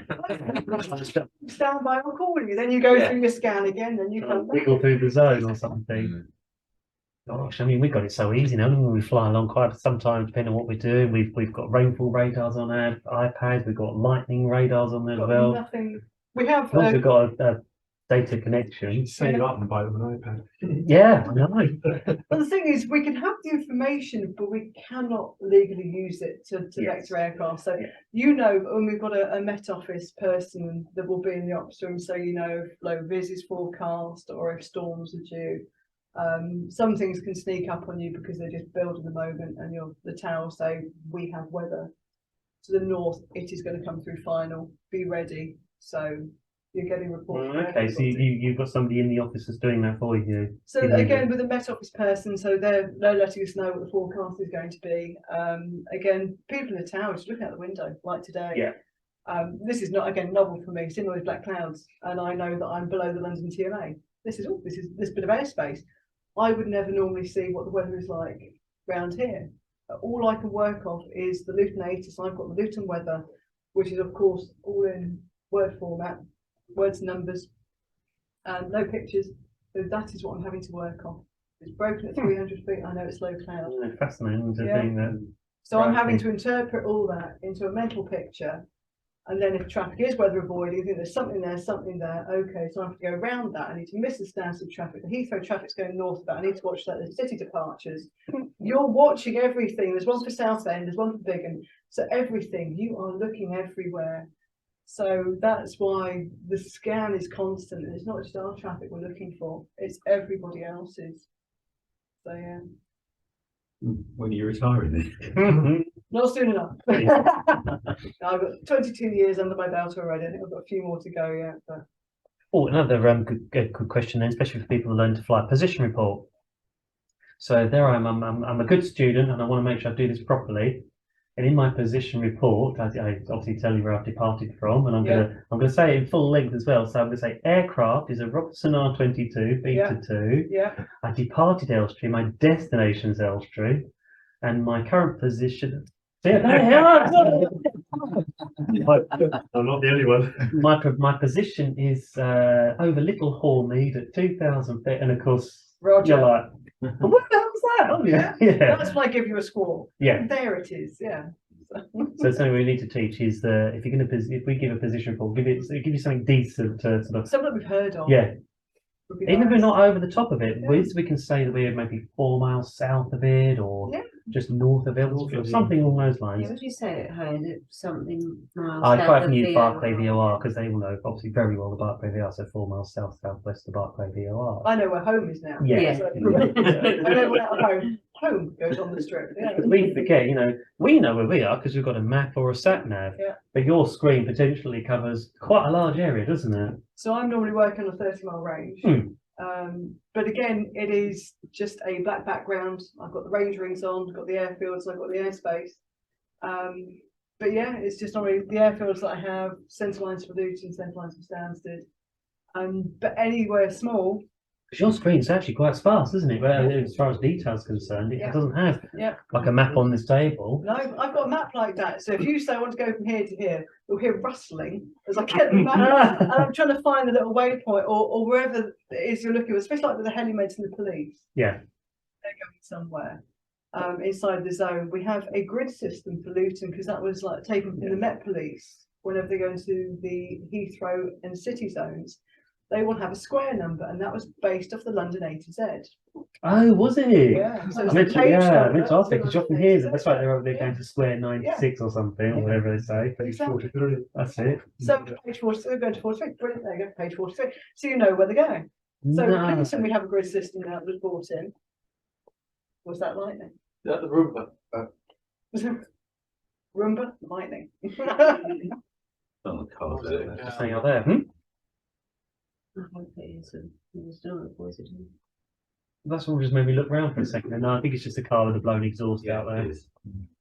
They're making me wait, you know. That's all right. I'll wait for Roomba to come out and eat. So yeah. It's Roomba. Mr. Hoover. Vacuum. Oh, it's been called that now, is it? He's a Roomba. That's his Oh, technical okay. name. Oh, is it? You haven't named it otherwise. No. You need to name it. Let's not chew out for another hour yet. Fascinates everybody when it comes out. Just watch it. Wow, look at that. We've got a couple at home. The dog hates it. The cats aren't too keen either. But yeah, again, you'll hear a rustling of map and me trying to find little waypoints. But again, if in doubt, tell me how close it is to the airport. It's 3 miles north of Luton. Or its undefined approach. It's amazing how many people don't exactly give you an accurate position. Yeah, I think it's north of Stansted by 4 miles. No, it's not. It's a climb out. Yeah. So you need to be accurate. Yes. Don't just try and eyeball it. Just please let us know exactly where it is, because we kind of will figure it out when you land there. So yeah. Anything else? Well, no, actually, I was thinking for helicopters then specifically. So obviously as part of, confined area and things like that, then, you would say typically if it's certainly a first time you're doing it as well, you would be orbiting the area, creating your own circuit and things like that. Is that the kind of thing you would probably then would like to know as well, and going, it's my first time to said confined site, so I will probably want to do 4 or 5 orbits or something around it. I'm not just going to be going bang straight into it. That is good information to know, yeah. Yeah. So because someone's home, they're probably going to go, well, I know exactly where I'm going, my approach profile, I know yada yada, I don't need to check anything out. Yeah. Whereas, for example, for me, if it was a confined site and it was the first time I was going there, I'm not just going to be going bang straight into it. I'll be overhead for maybe 5 or 10 minutes. I'll advise letting down. Yes. Brilliant. That's a perfect time to just use straightforward English language, just plain English, just say what it is. It's going to be circling around for a couple of minutes or something. I've done it before now. I can hear going home, the radio is really, could be quite busy. And I think, I'm going to get a call in now, just tell you, I'm going to be landing in 2 minutes. I can see my ETA, 2 minutes, I'll be landing. I'll get that call in now while I can, rather than wait till the last moment and find I can't. There's a gap in the RT. The RT, engaging that can be quite difficult as to when to come in on the RT, especially now it's getting busier. The amount of IFR crews that switch over and transmit immediately, and you're still waiting for a read back. So I've given you an instruction, I'm waiting for your read back, and someone's just cut straight in. That age-old basic thing of just listen first. Just listen for a few seconds. Change on the frequency, just listen. Yeah. So it's then station calling, standby, break. Yeah. Confirm, again, the clearance, whatever it was, affirm, read it back, then I'll go back. That's something I've been asked for before. Why are they saying break? It's like, because she just hasn't got time to let go of the button. Plus, if she lets go, somebody's probably going to try and jump in. So man's going to hog the radio waves and just get the next call out. So break is like, that's it, end of transmission, right. Here's the new one. I'm moving on to the next thing. I will come back. Again, it's all about priorities. Do you have a rule? Have you got a rule how many times you can say break without letting go? Just out of curiosity, or how many times? I have no idea. I've only ever done it. I just normally go from one transmission to a second. I don't think I've ever heard it. I think if I have to go beyond that, something's gone seriously wrong. Otherwise you're holding too long or what? Where's your button? It's on your foot. So we've got a foot switch, we have a hand switch, and we also have one on the headset cord. So you try not to lean on that when you lean. That's what you're leaning. Yes. It's something everybody can hear what you're saying. Yes. So you have to be so careful. So on that, what about an aircraft? Yeah, you always airplanes. They push the fork stuck. No offense. Okay. What do you hear? What do you do about it? Everything. Yeah, of course. But can you also hear others transmitting? Because of course, normally standard on VHF, only one person can talk at a time. If two people try and talk, it ends up a garbled mess, doesn't it? You normally end up with a square. If two aircraft transmit together, sometimes they can completely cancel each other out. Other times you'll get a squeal. And it all depends who comes off the transmit switch first. If they come off in quick succession, you'll normally tell there are two there. If someone blocks the frequency, I will always try and transmit over the top. Because if I still have things to do, I'm still going to try and go around and do my job, send to actually 4,000 feet, and then hope they've come off the transmit switch. A lot of the time, I believe it's only them that won't be able to hear me because they're the ones going out. I don't know what it's like from your side. Yeah, no, it's true. I've had this literally very recently. I was, I think I was with Beth again, and we were going from east to west, south of Cranfield. That's right, and there was a transmission on the ground. Okay. I've been on the Luton frequency. Yeah. Was it Luton? They're Woburn, wasn't it? Yeah. Anyway, there was a transmission and we could hear it, but clearly nobody else could. Okay. But so it was semi-blocking other transmissions. Yeah. But we can usually hear the strongest one will come Yeah. across anyway. So I end up just relaying, just checking, can you hear what's being transmitted? And Yeah. whoever's the controller said no. I said, okay, so I think it must be very local to us right Yeah. now. There's literally people chatting on the frequency, just having a natter. Really? Yeah. I've had Just having a natter. taxi breakthrough before Huh. years ago. They said they're at the Holiday Inn. Okay. If somebody's got a stuck ATT, Yeah. we can usually hear you then talk over the top of it. We can hear Yeah. the strongest transmission. Okay. So I win. Yeah, Yeah. basically. So yes, we can hear that. Yeah. So we will try and keep going. Yeah. And then you'll hear there's normally a moment of realization when it's gone very quiet, and then they've realized them blocking the frequency, and then it goes very quiet, and then normally switch will be released. But if someone does have a bit of a sticky switch, I will just say, just be advised, you might want to check your transmit switch or get the other crew member to do the RT. I'm sorry you've had an argument with your wife. We've heard all sorts. We really have. You're thinking, oh no, please no, please be careful what you say. Because of course they just don't know. And then they think they've been ignored by air traffic and they're not. It's just they can't hear us because they're the ones transmitting. I told the story before, happened here very early on days. A student did the call on final for whatever it was, runway 26. Thought they'd let go of the switch, clearly hadn't. I wonder if it's just literally a rocker switch anyway. And the instructor said, all you got to do now is land a bloody plane. and then it carried on, and they did like round the circuit a few times, sort of thing. And they were just nattering and shouting, and you could hear the instructor sort of telling off the poor student. And he's saying, suddenly it goes quiet. That's the moment of realization. And then the carry wave disappears. Yeah. Whoops. And then the instructor comes up on Elstree, it's whatever it's right. Did you hear that? Yep. Everybody's like, yeah, we all heard that. It's funny, but because they were so close, yeah, they did properly block it. Nobody else could literally transmit. Yeah.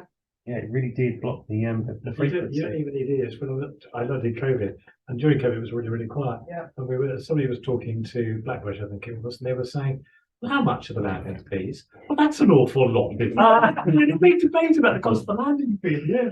The ability to, because it was that quiet. Yeah. But as it's picked up again, that's when RT standards, everything's had to become a lot more precise and back to being to the point.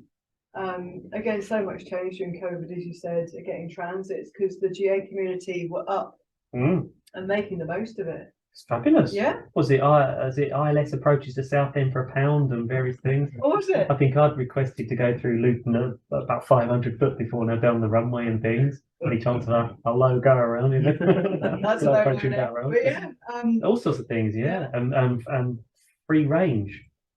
And that I was was the like, thing, wow. was- It's like, I think I've only ever heard that once before. And Yeah. there's a city air, but you got free range, just mind the prison. Yeah. Go where you like. Of course So you brilliant. better, Free range. Yes, you got free range. Because that's normally something that is just reserved for the police headquarter. They will be given free reign. Free reign during those times. It's just extraordinary. But of course, a lot of controllers were desperate for somebody to talk to maintain current, weren't they? And so That's the thing. That was a big problem. Yeah, just trying to just keep talking, and because so many shortcuts had been given. I know just as COVID was starting to take a hold, I had a Luton departure get airborne, and North rang me, London TMO, and give it direct to Charles de Gaulle. Are you kidding me? It gave it direct rather than going out to Compton. It was just southbound over the top of Heathrow. There was nothing. The amount of direct routings that could have been given. So as everything started to pick up, the crews have got used to shortcuts and low speed and not having to lose the height. Now coming back and having level restrictions and speed control and no shortcuts. And sometimes you go, but we got that last week. Well, you can't have it this week. But why?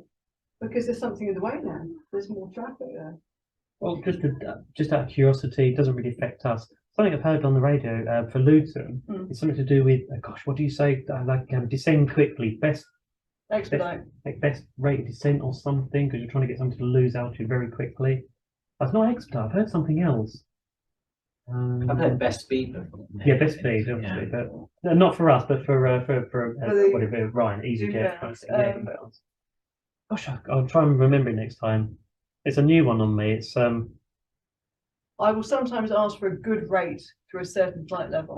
That might be what I'm thinking of. Good rate through 6,000, good rate through 7. Yeah, i.e. because you're trying to get a level cross. Get them down as quick as possible. Good rate. But you'd be amazed you say expedite, and some people's interpretation of expedite. I've seen normal rates of descent faster. So normally when the word's expedite are given, there is a reason for that. So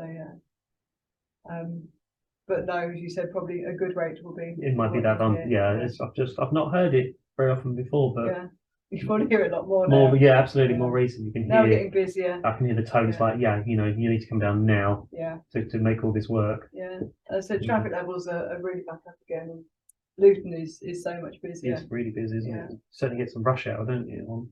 We do normally first thing in the morning. It's one of our busiest times. And again, as I was saying before we came on, you'll hear sometimes you will go to a second Luton frequency of 128750 because we have Luton Director. We split the sector apart now. When we get busy, you have Luton Intermediate Director and Luton Final Director. So Luton Int will be doing the holds and peeling traffic off and then giving it to Luton Fin, who will then start vectoring the final approach and do the final approach spacing. They will also work the outbounds. This is what we've always had on Stansted, but Luton's never been that busy to require that, but now we have got a lot busier. You'll hear 2 Luton frequencies. So sometimes you might be given to Luton Director on 128750, and that might totally fox you because it's not a frequency you're expecting to hear. Yes. Yeah. So what's the difference between Luton Radar and Luton Director and Luton Approach? And so Luton Radar is what we will be as a whole. That's the initial station islet for Luton Radar. If we split, so Luton Radar can be 12955 and 128.750. Those 2 frequencies will be cross-coupled, which means whatever goes out on one frequency will also go out on the other frequency. So for all intents and purposes, you'll just hear one thing on 12955. You won't realise there's 2 frequencies going off. When we split the sector, we will uncouple those frequencies and we can work those 2 frequencies independent. So one person will be on 12955, another controller will be on 12875. And that person on 12875 will be given the inbounds to vector onto final approach.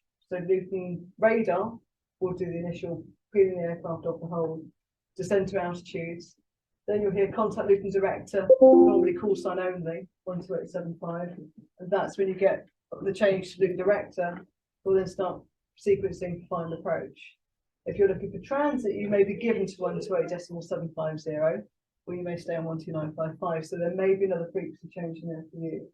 So just something to be aware of. It may not happen much, but yes, because it's something you're not expecting. That's to say.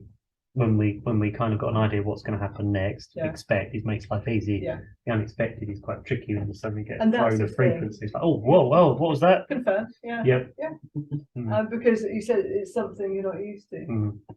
So I think as time goes on, It's a matter of just being aware and getting used to it.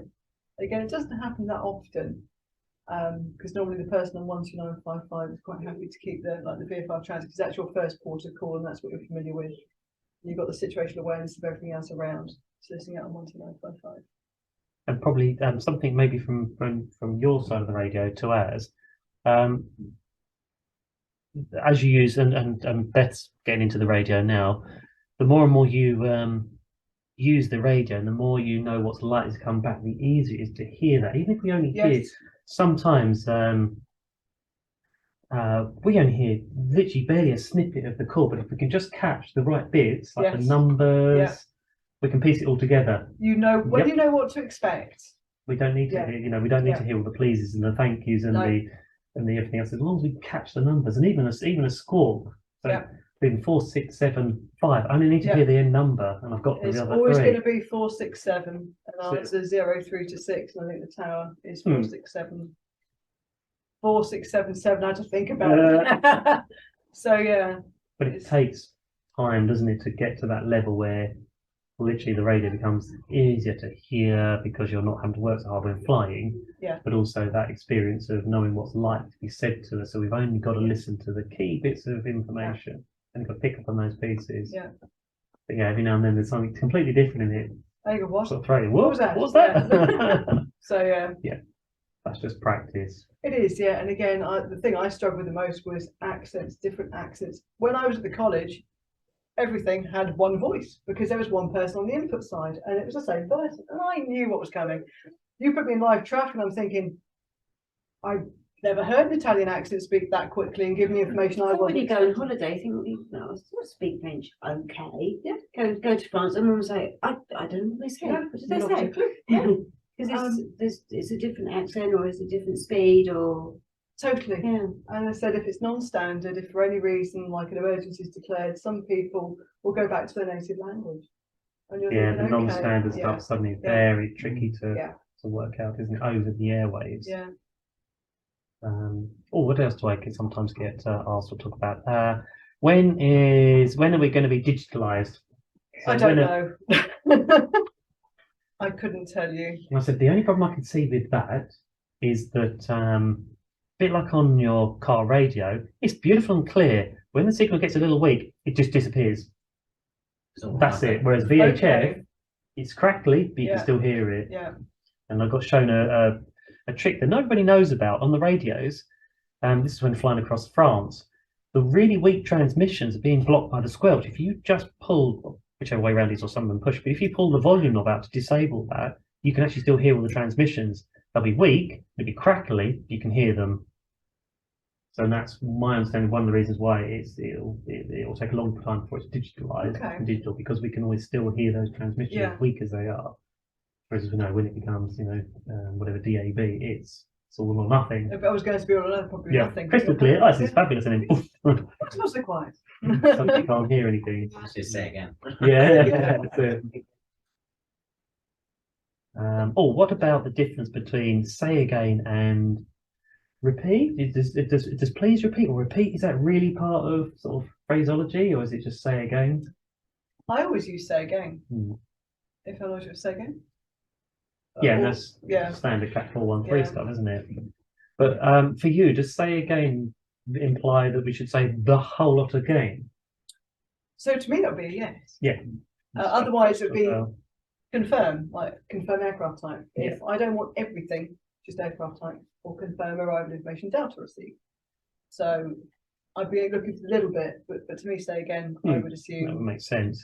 So what I've heard is people then say repeat because they just want you to repeat a certain piece of information, but that actually should be confirmed, shouldn't it? Well, exactly, that's what I would know as,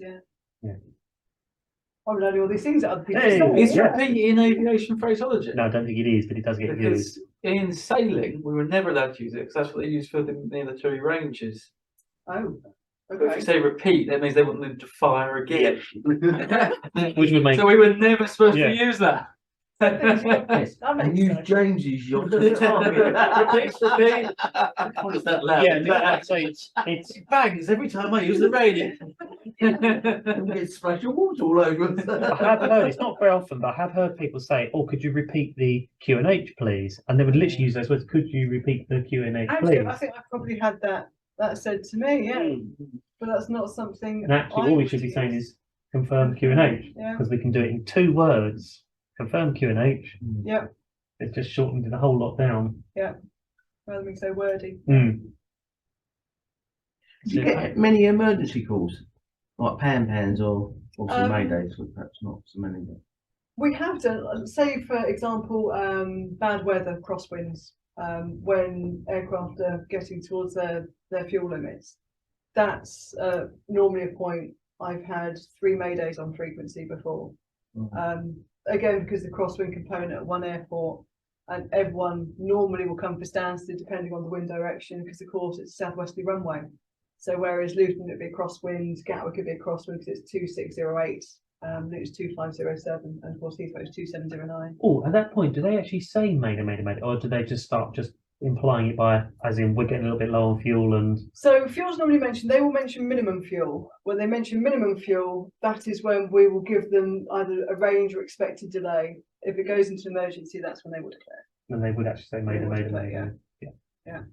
But something that we've experienced before is the reluctance of people to actually declare a pan on Mayday. They just won't do it. No. They'll tell you that they've got a rough running engine and all sorts of things, but they won't do. They won't say pan or Mayday. We can potentially upgrade things if we think it is an emergency situation. We can treat it as such.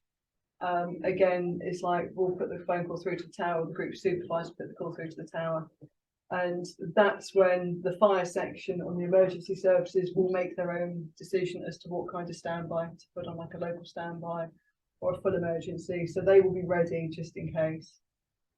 Because you just don't know how a situation it can develop on it. Yeah, it can get better, but it can also get worse. And that's the thing. It's always sort of plan for the worst and expect it. Well, hopefully, that's right. Yeah, I can't get the right way around, but plan for the worst, but hope for the best. Exactly, yeah. Has anyone been brave enough to come to Luton to do a practice?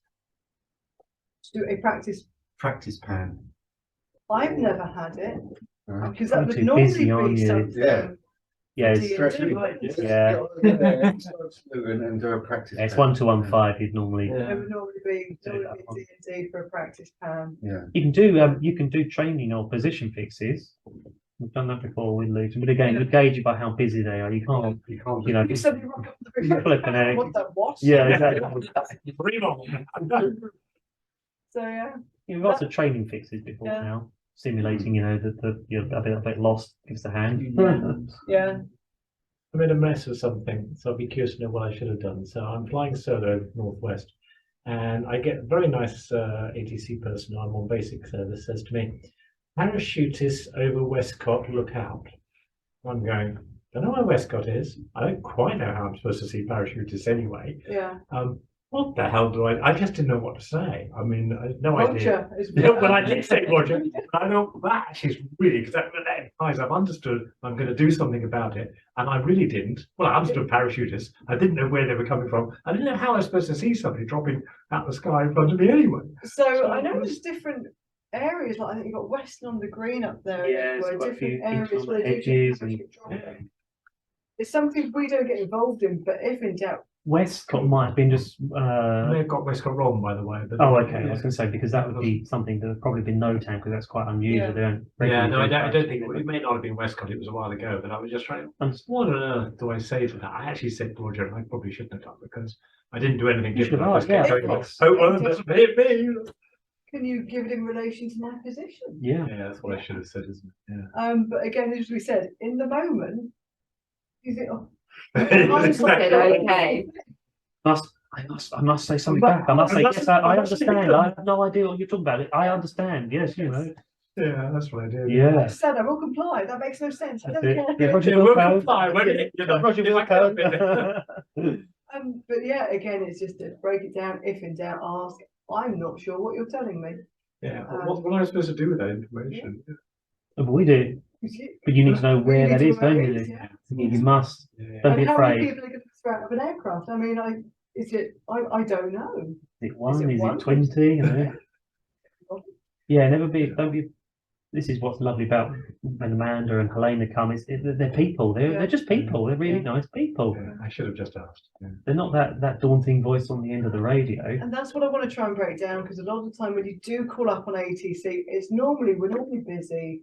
We have to adhere to standard phraseology, so everything is bulk standard. So I'm here now. You fed me pizza, I'm happy. It's one of those things. Ask me anything, and it puts a human element to it.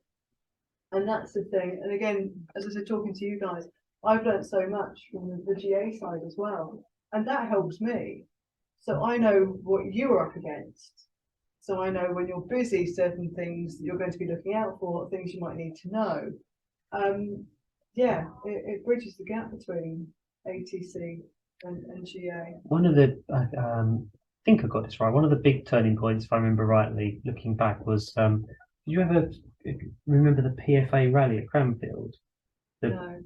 Popular, I think it was the Popular People's Flying Association. Well, once a year there's a gathering. I think it used to be at Cranfield. Yeah. And it was typically very small home-built aircraft, but hundreds of them. Okay. And these are potentially flown once a year, maybe twice a year.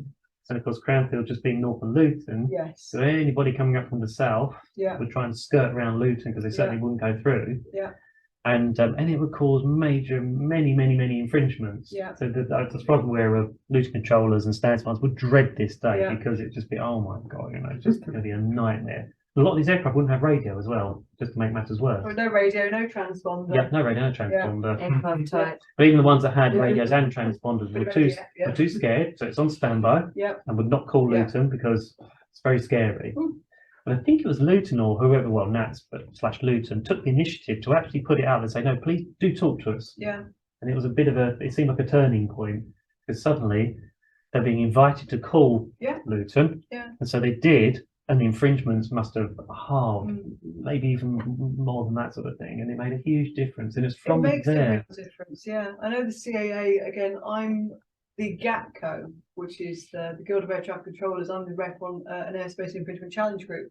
So from a controller side, trying to put forward what might help and that kind of thing. And to me, it is trying to bridge the gap because, again, I think GA and ATC got quite close, but I think with COVID and everything, the gap to me has kind of got a little bit bigger again, which is a real shame.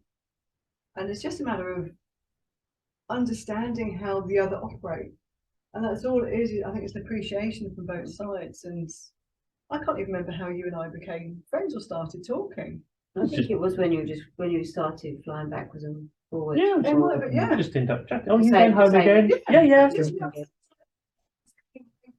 Again with a lot of the commercial helicopters. We probably met, probably wasn't me, it's probably Catherine actually, because she pretends to be me on social media. People say, "Oh, I see your post on social media," or you like something I did, like, did I? But yeah, again, I have learned so much, and I've been able to take that back as well. And I know our safety department are trying to do a lot to try and help in everything and understand more, and vice versa. So days like this, I think, are absolutely brilliant. We're really lucky around here because of all the controlled airspace. A lot of people see it as a real hindrance, but actually it's superb because you get so used to dealing with controlled airspace and desensitized to it because you're surrounded by it. It's busy with traffic, it's got to keep our eyes open. It's busy with airspace, and we've got to quite often we need zone transit if we want to go directly north, and it becomes just part of normal routine. But I've heard people. But they learn to fly other airfields, maybe in more remote areas. They're terrified of flying around here. Absolutely scared because of the airspace and the RT and the traffic and getting zone transit. Oh my God, I can't, it's daunting, it's scary. Yeah. I'm worried they're going to infringe as well. It's a matter of if you are speaking to someone who have the right tools available, you can make it work in your favour. Just trying to educate. No, please do talk to them, honestly. They're good people. Yeah. Back when I learned to fly, I got told to keep the transponder on standby because otherwise they'll see where you are. When I can imagine the mentality. And I thought that was normal back then, and then I started thinking, this doesn't sound right. This is Well, it's better to be seen, isn't it? Oh no, they might see where you are, you know. That's what I was taught in my flying training. Very French, I think. Oh my God! But that was really common teaching. Very, very common. Everybody flew with the transponder off on standby. They can't see where you are. Incredible. But hopefully, we've done a good job over the years of turning that around and. Get it onto altitude reporting. As soon as you can, get it on there. Fantastic.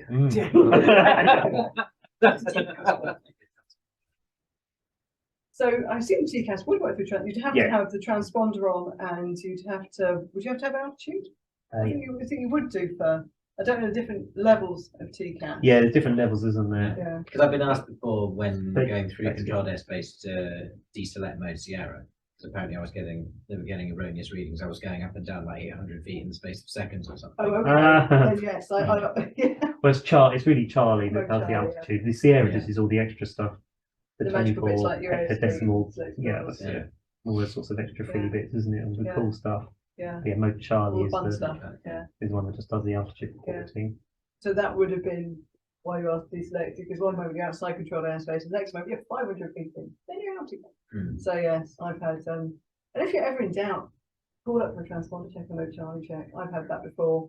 Someone called me a few weeks ago. Oh, will you check my mode Charlie? Of course I will. And he said, I'm thinking about this, and I said, no, you're actually 800 feet above that. Okay, turning that off and going to do it next. Brilliant. You've checked. Sorry. No, Karen. An epiphany. Yes, there was something. I think, oh damn it, I've been meaning to ask this for ages. I didn't do it. So yeah. So let's just assume today that the pressure is much higher than 1013. You of course see what my transponder's transmitting on 1013 hectopascals, don't you? You don't. It depends what you've got selected. Oh, go on then. I'm interested now. So because this is going to get really for instance, technical. the transponder could say I'm at 1,000, but my altimeter could say I'm at, let's just say 1,300. So there's a 300-foot difference. So that's just purely. So you're flying around on 1013? So I'm flying around on 10, whatever the pressure is today. So 10, do you want an easy number? 1023, so 10 hectopascal higher pressure. Okay, thank you. Are you having to count? You having to work out the difference? Are you? No, what you have set will show your height, your altitude. I'm sure I'm getting this right. Because our altimeters don't transmit any signal; they're just box standard altimeters. You're saying those words as if I know what you're talking about. It's pressure altimeter, just pressure altitude. There's no transmitter in there, so you can't actually see what our altimeter says. What you're seeing is what our transponder says. Our transponder will give the signal on 1013.2, regardless of the pressure of the day. Well, surely they're computers. This is what I want to know. Yes, I'm just curious as to what you see. Do you see the altitude next to the contact? The actual altitude? Or do you have to do something in your head? No, so if I've given you the pressure, your altitude is what I'm expecting to see on that QNH set. So it must be the program that deals with it. It must just autocorrect for it. Yeah. It's not difficult. It's quite. Next time I'll in the morning I'll have a chat with you or whatever. We'll make sure the basic control airspace is like 5,000 feet high, just in case we all get it. Oh yeah, that's right. But I'll tell you, it needs to be a day when it's not the same pressure as standard, because our altimeter will read exactly the same as our transponder. Yeah. But obviously more often than not, our transponder will say one figure above sea level, and our altimeter will say something completely different because the pressures are different days, so it reads differently. Okay, that would be completely interesting. Different. Yeah. I know. I'd be curious to see what you see, or because we've always assumed you're doing a mental calculation, thinking, oh, today I need to add another 300 foot on what this says. To know what the altitude figuring it just gets converted at sort of. Well, no, if we're telling them what our altitude is, then we've all that's the calibration. Yeah, but that's what we're saying. Transponder might think you're here, but only because it's working on 1013.2. But we told Amanda we're at 2,000. Yeah, but what did she see on her screen? Yeah, that's what. So if you're at 2,000, I will double check. If you go at 2,000 feet, QNH 1023. Brilliant. And that's what it says on your screen. So that's I verified. So it must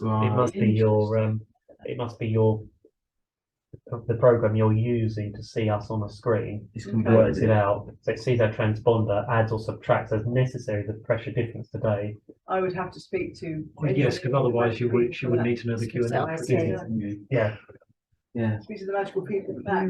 But that's also then to make sure that we've got the right settings. So as we tell Amanda we're at 2,000 feet, we need to make sure we're also on the right Q&A setting as well. So that's why if anyone ever infringes, I would say confirm your altitude, QNHs, because some people will go around on the regional, which is a big don't use the regional. Not below the level of TMA. Always listen out, either on listening support, get the stance to the losing anything. I don't know anybody uses regional around in that or at all. Well, it's getting less now. It is getting less. But that's why if anyone infringes, we'll say confirm your altitude, the QNH is, just to make sure the correct pressure is set. Of course, some people on regional will be shown a lot higher. Be significantly different kinds. So in case I'm wondering, the regional pressure setting is for a big region and it's the forecast lowest pressure for the next hour.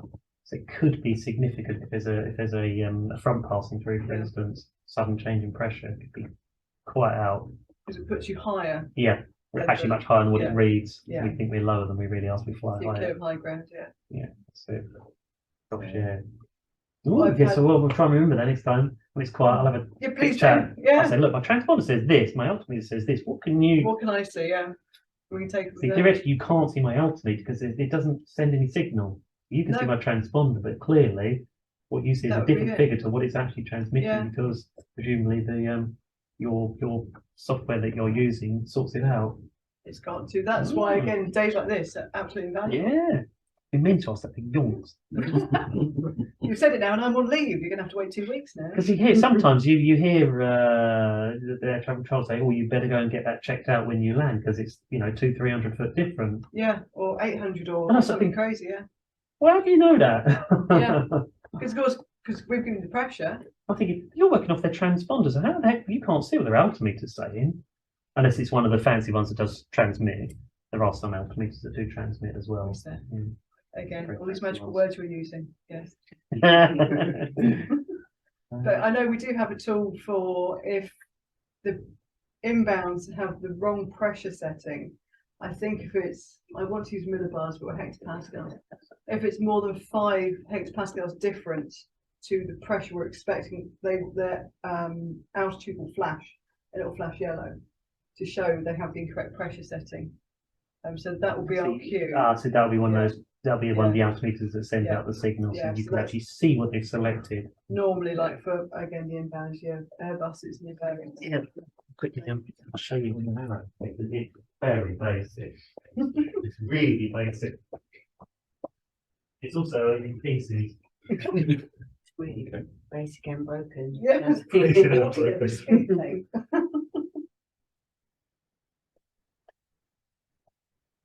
So no, there's box standard, just a straightforward pressure altimeter. Okay. No electronic devices, no nothing, just pressure in the back. And we're literally just triggering on the subscale to give a reading on that. That's it. Okay. There's no way you could possibly see that other than sitting there, of course. Wow. Okay. Interesting. We will have to. Inside all this. Supposed to make that noise. Well, not in the aircraft. Is one I broke earlier. Seat row. Oh, sit down. Come on. I just stuck all the bits in, just to my knowledge. Yeah, all it's got inside it is these bellows. They've got some air trapped inside, and they'll expand and contract depending on the pressure around them. Okay. And that just makes the needle move, but we can kind of alter it as necessary to calibrate it for the pressure you give us. Okay, interesting. So we'll have to see what we come up with. So, for instance, if this one's any good, our QFE here is about 999 by the looks of it, because I've just put 0, although we're a bit lower than the highest point on the runway. And so here we're probably about QFE something I have not used in forever. The QNH is probably about 1009 at the moment because we're about 250 feet above sea level. That probably makes sense in the way yeah. But that's it. That's all. That's it. That's all we got. The transponder, that's different. That's just permanently working off of the straightforward 1013.2. Wow. That will change from day to day depending on the ambient pressure, of course. Well, I've been saying today. Right, I think we better let Amanda and everybody else go. Yeah, I saw the time, like, oh wow, it's gone very quick. Thank you for letting me come up in person. Thank you for this all. This is lovely. And thanks for joining us, those that managed to stay online. I hope you found that useful. It's always, I say, it's really helpful to put a face to the voice, but realise you're a person. I'm real. Yeah, you're real. That's it. And yeah, you're not that scary. Sometimes you sound a little scary on the radio, but only when you get assertive. You're very assertive. You're all very approachable on the radio. It's lovely to be able to talk. I try to be, because again, there's nothing worse than grumpy air traffic. And all your colleagues at Luton and Stans, to be fair, really helpful, really good. They are a really good group of people. That's quite reassuring. Yeah, they are really. It's seldom that they'll ever deny or say you can't do something you've asked, but they'll always find a way around it. And Luton Tower are brilliant as well. You'll probably speak to them more for transits as well, as I said, because they'll have the inbound or outbound traffic if you're going by the threshold. But no, they're great. They really are good. So we're very lucky. So talking to them shouldn't be a scary experience. It should be quite a nice, pleasurable experience. Southend's a bit scary. Southend's a bit scary. Are they? So I think give you all kinds of weird things like, not below altitude. Yeah, that's right. Yeah, they want to keep you above their ATZ. That's how they want us usually. 3.5, wasn't it? Can you stay above? Yeah, we've had one at 3.5 before, because they've got ILS stuff. But actually, if you can stay up there, you can carry on. See, this is because it's like when we have trainee controllers come. I found as a trainee, sitting in with different controls was brilliant, because you learn so many different things. Like speaking to you guys, different air traffic units. Again, because I only see what we do from day to day. Hearing what other units do. Yeah, Southend's one is high, not low. Oh, wow. Yeah. Can you make, I said 3,500 feet? Like, can't see too many cloud up there. Up we go. Perfect example of, we're not just going to do it. We'll have a look and we'll go. Oh, actually, no, I can't. I can only get this high. Of course, We have to report that and tell them what we've made. Yeah. And whether we level or not. But usually not below 2,400. That's for sure. Interesting, because of course we're the opposite, not above 2,400. Yeah. Up there. And Lions and tigers and bears. Some scare them there. Right, I shall say good night to everybody. Thank you for joining. And what is it in 2 weeks, my lovely wife? God, is because this is where you text me and say, don't forget, remind everybody it is. I can't remember. It's aircraft general knowledge with a live check A depending on the weather. Oh, is it? Yeah. What does that mean in English? That means Paul goes outside and someone videos him going around, looking at the helicopter. Checking it over. Check the fuel, don't leave the cap off, Yes, if you sat up the control tower at Luton, you see the pilot sort of wandering around, kick the wheels and just make sure. I did ask a BA captain to kick the tire, he's looked at me. Was being facetious, I don't think he measures that at least the panels are closed and all those sorts of things. But we open it all up and we touch things and make sure it all looks like it's all good to go flying and watch him climb up. Go on, let today be the day. That 250 pounds. Medium frame gold. Right, well anyway, a couple of weeks time online, or you're welcome to come into the flying school as well. Come in person. Definitely. Pray for sunshine. Be out there. Although we might, if it is bad weather, we might just do a switch in days. So. We might flip that round, Navigation. What aircraft do you use? 22, 44. The Cadbury when it's here, it's at maintenance at the moment, or possibly the Jet Ranger. Oh, you could go fancy the Jet Ranger. Yeah, could do. I've been over before. Could do. You really, just top it up there. Yeah, I'll put it over there for you. Right, I shall say goodbye then. Cheerio, everybody. Bye. Bye.